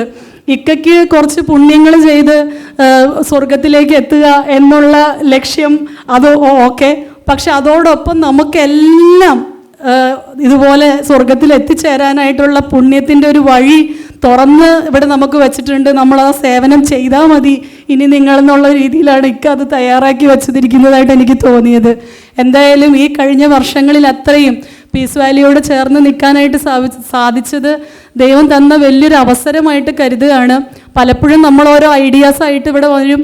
സാബിത്തിനോടൊക്കെ പറയും, സാബിത്തെ ഇന്നൊരു ഇൻസ്ട്രുമെൻറ്റും കൂടെ ഉണ്ടെങ്കിൽ നമുക്ക് ആ ഇരുത്തണവരെ ഒന്ന് നിർത്താൻ പറ്റും, ഒരു സ്റ്റാൻഡിങ് ഫ്രെയിമും കൂടെ വേണം, അടുത്തൊരു ഉപകരണം കൂടെ വേണം. അവർ ഭയങ്കര റിസപ്റ്റീവാണ്. അതായത് ഇവിടെ എന്തും കൊണ്ടുവരാനായിട്ട് അതിൻ്റെ ഒരു സാമ്പത്തികം എന്നുള്ളത് ആലോചിക്കാതെ ആയിരിക്കും ഞാൻ പറയുന്നത്. പക്ഷേ സാബത്ത് പറയും, നിങ്ങൾ എന്താ വേണ്ടതെന്ന് വെച്ചാൽ പറയും, നമുക്കത് നോക്കാം, അടുത്ത പ്രാവശ്യം വരുമ്പോൾ ആ സാധനം ഇവിടെ ഉണ്ടാവും, അത് ദൈവമായിട്ട് അതിവിടെ എത്തിക്കുന്നുണ്ടാവും. അത് പേഷ്യൻസിന് വേണ്ടിയാണ് നമ്മൾ സംസാരിക്കുന്നത്. പക്ഷേ വലിയൊരു വിഷൻ അല്ലെങ്കിൽ മറ്റ് സ്ഥാപനങ്ങൾക്കൊന്നുമില്ലാത്തൊരു വലിയ വിഷണറി മൈൻഡ് ഇവിടെയുള്ള മാനേജ്മെൻറ്റിനുള്ളതായിട്ട് എനിക്ക് തോന്നിയിട്ടുണ്ട്. അതുകൊണ്ടാണ് നമ്മുടെ തിരക്കുകളും ഇപ്പം എനിക്ക് 10-15 IP പേഷ്യൻസ് അവിടെയുണ്ട്, ക്രിറ്റിക്കലി ഇല്ലായിട്ടുള്ളവരുണ്ട്, ട്രക്യോസ്റ്റമി ഉള്ള പേഷ്യൻസ് ഉണ്ട്. അത് വേറൊരു ഡോക്ടറെ ഏൽപ്പിച്ചിട്ടാണ് ഞാൻ വന്നിരിക്കുന്നത്. പക്ഷേ ഇവിടുത്തെ ആളുകളുടെ ആ ഒരു വീക്ഷണവും വിഷനും ഡെഡിക്കേഷനും കാണുമ്പം നമുക്കതിനോട് ചേർന്ന് നിൽക്കാതിരിക്കാൻ പറ്റാത്ത രീതിയിലുള്ളൊരു വിളിയാണ് ആക്ച്വലി പീസ് വാലിയിൽ നിന്ന് വിളിക്കുന്നത്. അപ്പോൾ അതുകൊണ്ട് തുടർന്നും ഇനിയും മുന്നോട്ടേക്ക് ഒരുപാട് കാര്യങ്ങൾ സാറ് സൂചിപ്പിച്ചതുപോലെ പീസ് വാലി ഒരു മോഡലാണ്. ടിപ്പ് ഓഫ് ദ ഒരു ഐസ്ബർഗ് എന്ന് പറഞ്ഞ പോലെ, മദർ തെരേസയൊക്കെ പറഞ്ഞതുപോലെ, ഞാൻ ഈ ചെയ്യുന്നത് ഒരു വലിയ സമുദ്രത്തിൻ്റെ ഒരു തുള്ളി മാത്രമാണ്. പക്ഷേ ആ തുള്ളി ഇല്ലാതെ ആ സമുദ്രം പൂർണ്ണമല്ല. അപ്പോൾ ഇതൊരു മോഡലാണ്. ബഹുമാനപ്പെട്ട മന്ത്രി ഇരിക്കുമ്പോൾ പറയാനായിട്ട് സാറ് പറഞ്ഞതുപോലെ ആക്ച്വലി നമ്മളൊരു സാധനം, ഒരു പ്രൊജക്റ്റ് എഴുതിയിരുന്നു, അതിനെ സെറു എന്നാണ് വിളിക്കുന്നത്. സെറു എന്ന് വെച്ചാൽ CERU, അതായത് കോസ്റ്റ് എഫക്റ്റീവ് റീഹാബിലിറ്റേഷൻ യൂണിറ്റ്. ഇന്നിവിടെ നൽകുന്ന ഈ ഒരു PMRൻ്റെ സേവനം ഒരു പ്രൈവറ്റ് ആശുപത്രിയിൽ, രാജഗിരിയിൽ ഒരാഴ്ച ഈ പരിപാടി ചെയ്യണമെങ്കിൽ വരുന്ന ചിലവ് എത്രയാണെന്നുള്ളത് എനിക്കറിയാം. പല കേസുകളും ബക്കറിക്ക തന്നെ ഫോളോ അപ്പ് ചെയ്ത്, ഇന്നും ഒരു കേസ് ഇവിടേക്ക് ഞാൻ വരുന്നതിന് മുമ്പ് ബക്കറിക്ക ചോദിച്ചു, അവിടെ വന്നിട്ട് കുറച്ച് ദിവസങ്ങളായി, അന്വേഷിക്കണം എന്ന് പറഞ്ഞിട്ട് ഇന്നും വിളിച്ചു. മറ്റേതൊരു പ്രൈവറ്റ് ആശുപത്രിയിലും ഒരു ദിവസം ഇവിടെ ചെയ്യുന്ന സേവനത്തിൻ്റെ പൈസയുടെ കണക്കെടുത്താൽ നമ്മൾ ഞെട്ടും. കാരണം ആ രീതിയിലെ റീഹാബിലിറ്റേഷൻ കൊടുക്കാനായിട്ട് സാധിക്കുകയുള്ളൂ. കാരണം ഇതൊരു ടീം വർക്കാണ്. അതിലൊരു ഡോക്ടർ വേണം, റീഹാബിലിറ്റേഷൻ നഴ്സ് വേണം, ഫിസിയോതെറാപ്പി വേണം, ഒക്യുപേഷണൽ തെറാപ്പി വേണം, സ്പീച്ച് തെറാപ്പി വേണം, റീഹാബിലിറ്റേഷൻ സൈക്കോളജിസ്റ്റ് വേണം, നഴ്സുമാർ വേണം. അതിനുവേണ്ടി പ്രവർത്തിക്കാൻ ഒരു വലിയ ടീം വേണം. ഇവിടെ ഇതെല്ലാത്തിൻ്റെയും ഒരു സമഗ്രമായിട്ടുള്ളൊരു കോമ്പിനേഷൻ തെറാപ്പി ഇവിടെ നടന്നുകൊണ്ടിരിക്കുന്നുണ്ട്. നമുക്കറിയില്ല എത്ര കോസ്റ്റ് അതിനകത്ത് ഇൻവോൾവ് ആവുന്നുണ്ട് എന്നുള്ളത്. പക്ഷേ അതിന് പീസ് വാലിക്ക് സാധിക്കുന്നുണ്ടെങ്കിൽ കേരളത്തിൽ പീസ് വാലി മോഡലുകൾ ഇഷ്ടംപോലെ സ്ഥാപിക്കാനായിട്ടുള്ളതിൻ്റെ എല്ലാ പൊട്ടൻഷ്യലും കേരളത്തിൻ്റെ ഹെൽത്ത് കെയർ സിസ്റ്റത്തിനുണ്ട്. അതെല്ലാം ഒന്ന് ക്രോഡീകരിച്ച് കൊണ്ടുവരേണ്ട കാര്യം മാത്രമേ ഉള്ളൂ. സാറ് സൂചിപ്പിച്ചതുപോലെ നിഷിൽ നിന്നും NIPMRൽ നിന്നും റിലീസ്ഡ് ആകുന്ന ഒക്യുപേഷണൽ തെറാപ്പി സ്റ്റുഡൻസിൻ്റെ എണ്ണം വളരെ ലിമിറ്റഡ് ആണ്. എല്ലാ മെഡിക്കൽ കോളേജുകളിലും ഇതുപോലെ നമുക്ക് പാരാമെഡിക്കൽ കോഴ്സസ് സ്ഥാപിക്കാനായിട്ട് സാധിച്ച ഒരു പരിധി വരെ ഇതിനെ മീറ്റ് ചെയ്യാനായിട്ട് ഗവൺമെൻറ്റിന് സാധിക്കും. ഈ സെറു മോഡൽസ് കേരളത്തിൽ നിന്ന്, പീസ് വാലിയിൽ നിന്ന് ആരംഭിച്ച് കേരളത്തിൽ സ്പ്രെഡ് ചെയ്ത് actually India and all South Asian കോണ്ടിനെൻറ്റുകളിലേക്ക് സ്പ്രെഡ് ചെയ്യേണ്ടതാണ്. കാരണം യൂറോപ്യൻ മോഡൽ വേറെയാണ്. യൂറോപ്പിലേക്ക് നമുക്കിതിനെ കമ്പയർ ചെയ്യാൻ പറ്റില്ല, അവിടുത്തെ ഹെൽത്ത് കെയർ സിസ്റ്റം വേറെയാണ്. പക്ഷേ ഈ സൗത്ത് ഏഷ്യ മൊത്തം, പാകിസ്ഥാൻ അല്ലെങ്കിൽ സൗത്ത് ആഫ്രിക്ക അല്ലെങ്കിൽ തായ്ലാൻഡ്, അങ്ങനെയുള്ള എല്ലാ സൗത്ത് ഏഷ്യൻ മേഖലകളിലും പീസ് വാലിയുടെ മോഡൽ നമുക്ക് സ്പ്രെഡ് ചെയ്യിക്കാനായിട്ട് പറ്റും. അപ്പോൾ ഇതിവിടെ ഒരു തുടക്കമാണ്. ഇത് ലോകത്തിൻ്റെ ആ സ്ഥലങ്ങളിലേക്കെല്ലാം ഈ മോഡല് വ്യാപിച്ചു കൊണ്ടുവരാനായിട്ട് സാധിക്കും. ഇതിൻ്റെ കോസ്റ്റ് എഫക്റ്റീവ്നെസ് ആണ് ഇതിനകത്ത് ഏറ്റവും വലിയ ഹൈലൈറ്റ്. അതിനോട് ചേർന്ന് നിൽക്കാനായിട്ട് മാക്സിമം ഞങ്ങൾ പരിശ്രമിക്കും. ഒരു കാര്യം കൂടെ, ഇവിടെ അധികാരപ്പെട്ടവരൊക്കെ ഇരിക്കുന്നത് കൊണ്ട് ഞാൻ സൂചിപ്പിക്കുന്നതാണ്. റീഹാബിലിറ്റേഷൻ തെറാപ്പി അങ്ങനെ ഒരു കോഴ്സുണ്ട്. Rehabilitation council of India RCI സ്ഥാപിച്ചിരിക്കുന്ന ഒരു കോഴ്സാണ്. കേരളത്തിൽ ഇന്ന് ആ കോഴ്സ് ഇല്ല. ഇത് തമിഴ്നാട്ടിൽ 1-2 യൂണിറ്റിൽ മാത്രമേ ആ കോഴ്സുള്ളൂ. 2 വർഷത്തിൻ്റെ മാസ്റ്റേഴ്സ് കോഴ്സാണത്. ആ കോഴ്സ് കഴിഞ്ഞു കഴിഞ്ഞാൽ ആ ഒരു വ്യക്തിക്ക് ഒരു എൻറ്റയർ റീഹാബിലിറ്റേഷൻ യൂണിറ്റ് റൺ ചെയ്യാനായിട്ടുള്ളതിൻ്റെ ഒരു ഐഡിയ കിട്ടും. അയാൾക്ക് ഫിസിയോതെറാപ്പിയിൽ അതിനകത്ത് പേപ്പറുണ്ട്, ഒക്യുപേഷണൽ തെറാപ്പിയിൽ പേപ്പറുണ്ട്, സ്പീച്ച് തെറാപ്പിയിൽ പേപ്പറുണ്ട്, റീഹാബിലിറ്റേഷൻ സൈക്കോളജിയുടെ പേപ്പറും അവർ പഠിക്കണം. ഈ 2 വർഷത്തെ കോഴ്സ് കഴിഞ്ഞു കഴിഞ്ഞാൽ, ആ റീഹാബിലിറ്റേഷൻ തെറാപ്പി കോഴ്സ് കഴിഞ്ഞാൽ അവർക്ക് ഒരു രജിസ്ട്രേഷൻ നമ്പറിൽ ഒരു സ്ഥാപനം സ്റ്റാർട്ട് ചെയ്യാനായിട്ടുള്ളതിൻ്റെ അതോറിറ്റി RCI കൊടുക്കുന്നുണ്ട്, റീഹാബിലിറ്റേഷൻ കൗൺസിൽ ഓഫ് ഇന്ത്യ. ആ കോഴ്സ് ഇന്ന് കേരളത്തിലില്ല, കേരളത്തിലെ ഒരു സ്ഥലത്തും ഇല്ല. ആക്ച്വലി പീസ് വാലിയിൽ ഇപ്പോൾ സാറ് സൂചിപ്പിച്ചതുപോലെ ഒരു research and academic wing peace വാലിക്ക് സ്റ്റാർട്ട് ചെയ്യാൻ പറ്റണം. ഇതുപോലെയുള്ള കോഴ്സുകൾ വർഷം ഇവിടെ നിന്ന് പഠിച്ചിറങ്ങുന്ന ആളുകൾ, കാരണം അത്രയും പേഷ്യൻ്റ് ലോഡ്, ഓരോ പേഷ്യൻസ് ഓരോ ബുക്കാണ്, അത്രയും ബുക്സ് ഇവിടെ ഉണ്ട്. അപ്പോൾ ഈ ഒരു അക്കാഡമിക്സിൻ്റെ പ്രാധാന്യം കൂടെ പീസ് വാലി കൊണ്ടുവന്ന് ഒരു ഇൻസ്റ്റിറ്റ്യൂഷനായി ഇത് മാറണം എന്നുള്ളത് എൻ്റെ ഒരു അഭ്യർത്ഥനയാണ്. അപ്പോൾ എല്ലാ ഭാവുകങ്ങളും പ്രാർത്ഥനകളും ആശംസകളും ഡിപ്പാർട്ട്മെൻറ്റിന് നേർന്നുകൊണ്ട് അവസാനിപ്പിക്കുന്നു. നന്ദി. Thank you. പീസ് വാലിയെ നെഞ്ചിലേറ്റിയ സഹോദരങ്ങളെ, വളരെ സന്തോഷകരം, നമുക്ക് എല്ലാവർക്കും അഭിമാനം എന്ന് സൂചിപ്പിക്കുന്ന നമ്മുടെ സംസാരത്തിൽ മുഴുവൻ ആൾക്കാരുടെ പിന്തുണയും പ്രശംസയും ഏറ്റുവാങ്ങിയ നമ്മുടെ വലിയൊരു സ്ഥാപനത്തിൻ്റെ ഉദ്ഘാടനം ഇന്നിവിടെ കഴിഞ്ഞിരിക്കാൻ ബഹുമാനപ്പെട്ട മന്ത്രി നിർവഹിച്ചിരിക്കുന്നു. നമുക്കെല്ലാവർക്കും അറിയാം പീസ് വാലി എന്താണ്. പീസ് വാലിയുടെ വളർച്ച അവിടം വരെ എത്തിയിരിക്കുന്നു. ഇതൊരു ലോക അത്ഭുതമായി മാറിയിരിക്കുകയാണ്. ഇവിടെയുള്ളവരും വിദേശത്തുള്ളവരും പല വിദേശ രാഷ്ട്രങ്ങളിലും പീസ് വാലിയുടെ ശബ്ദം അത് നെഞ്ചിലേറ്റ് ഒരുപാട് വാളണ്ടിയേഴ്സ് പീസ് വാലിയുടെ അസറ്റാണ്. ഇവർക്ക് എല്ലാവർക്കും ദൈവത്തിൻ്റെ ഭാഗത്തുനിന്ന് അവർ എല്ലാ അനുഗ്രഹങ്ങളും ഉണ്ടാവട്ടെ. യുഎ സംബന്ധിച്ച് ഞങ്ങൾ പീസ് വാലിയുടെ ഓരോ പ്രവർത്തനങ്ങളും പ്രവാസികളായി ഞങ്ങൾ വീക്ഷിച്ചുകൊണ്ടിരിക്കുന്നു. ഞങ്ങളുടെ മനസ്സിൽ ഞങ്ങളുടെ സമൂഹം പീസ് വാലി ദുബൈയിലുണ്ട്. നമ്മുടെ സമീർ പൂക്കൊഴുപ്പ് ഉള്ളവർ, അതുപോലെ ഞങ്ങളുടെ ഒരു വിങ് ഷംസുദ്ദീൻ ഉണ്ട്, വാഹിദ്, ജോൺസൺ ജോർജ്, ഇങ്ങനെ വിവിധ വിഭാഗങ്ങളിലുള്ള മുഴുവൻ ആൾക്കാരുടെ ഒരു വിങ് ഞങ്ങൾ പീസ് വാലിയുടെ എങ്ങനെയാണ് ഓരോ പ്രവർത്തനം ദൈനംദിനം വീക്ഷിച്ചുകൊണ്ടിരിക്കുകയാണ്. ദൈവത്തിൻ്റെ അനുഗ്രഹം ഞങ്ങളുടെ ആരുടെയും പ്രശംസ കൊണ്ടുമല്ല. അബൂബക്കർക്ക് ബഹുമാനപ്പെട്ട ചെയർമാൻ അന്ന് ദുബായിൽ വന്നപ്പോൾ ഒരു വാക്ക് പറഞ്ഞു, നിഷ്കളങ്കമായി നിങ്ങൾ പ്രവർത്തിച്ചാൽ, മറ്റ് ഞാൻ വലിയവനാണ് അല്ല ഇതിൻ്റെ കടിച്ച് ഇതിലേക്ക് കിട്ടണം, നിഷ്കളങ്കമായി നിങ്ങൾ പ്രവർത്തിച്ചാൽ തീർച്ചയായും ദൈവം നിങ്ങൾക്ക് അനുഗ്രഹം അതിൻ്റെ പ്രതിഫലം തന്നിരിക്കും. അതിൻ്റെ ഓരോ പ്രവർത്തനം ദൈവം വീക്ഷിക്കുന്നുണ്ട്. മനസ്സ് നിഷ്കളങ്കമായിരിക്കണം. അതിൻ്റെ വളർച്ചയാണ് ഇവിടെ കൂടിയിരിക്കുന്ന മുഴുവൻ ആൾക്കാരും. ഞങ്ങൾ അത്ഭുതപ്പെടുന്നു. ഇവിടെ ഇരിക്കുന്ന നിങ്ങളുടെ വിലപ്പെട്ട സമയങ്ങൾ ഇതിനു വേണ്ടി ഓരോ പ്രവർത്തനത്തിനും വേണ്ടി ചെലവഴിക്കുകയാണ്. ദൈവം ഇതൊക്കെ അനുഗ്രഹിക്കുന്നു. നമ്മൾ നിൽക്കുന്ന ഓരോ മിനിറ്റും നമ്മൾ ബഹുമാനപ്പെട്ട ചെയർപേഴ്സൺ പറഞ്ഞു, ഈ പറയുന്ന നമ്മൾ ചെയ്യുന്ന ഓരോ പ്രവർത്തനത്തിൻ്റെ നമുക്ക് അതിൻ്റെ പ്രതിഫലം ദൈവം നമുക്ക് തന്നിരിക്കും. അതിൻ്റെ ഓരോ ഉദാഹരണമാണ് ഇവിടെ കൂടിയിരിക്കുന്ന 3 മണി മുതൽ ഇവിടെ കൂടിയിരിക്കുന്ന ഓരോ ആൾക്കാരും. പീസ് വാലിയുടെ ഏത് പ്രോഗ്രാം വെച്ചാലും ഒരൊറ്റ ഫോൺ കോളിൽ ഈ ഹോൾ അറിയാനും എന്തുകൊണ്ട് സാധിക്കുന്നു? നമ്മുടെ മനസ്സിൽ ഈ പാവപ്പെട്ടവർക്ക് വേണ്ടി നമ്മൾ ത്യാഗം സഹിക്കാൻ റെഡിയാണ്. ഇവരുടെ സംരക്ഷണമാണ് നമ്മുടെ ലക്ഷ്യം. ഷാഹിനമാട പോലെയുള്ള 100 കണക്കിന് ഷാഹിനമാടന്മാരെ സൃഷ്ടിക്കാൻ കഴിവുള്ള ഈ പീസ് വാലി ഇത് വളർച്ച എത്തട്ടെ എന്ന് മാത്രം ആശംസിച്ചുകൊണ്ട് എന്ന് പ്രാർത്ഥിച്ചുകൊണ്ട് നിങ്ങളുടെ എല്ലാവരും സഹകരണം, ഇവിടെ കൂടിയിരിക്കുന്ന മുഴുവൻ ആളുകളുടെ സഹകരണം, നിങ്ങളുടെ മനസ്സ് എപ്പോഴും പീസ് വാലിയിൽ ഉണ്ടാവണം. പീസ് വാലിയെ നമ്മൾ ഉന്നതയിൽ എത്തിക്കാൻ വേണ്ടി മാക്സിമം നിങ്ങളുടെ ഭാഗത്ത് ശ്രമം ഉണ്ടാവണം. നമുക്ക് എല്ലാവരും ദൈവം അനുഗ്രഹിക്കട്ടെ.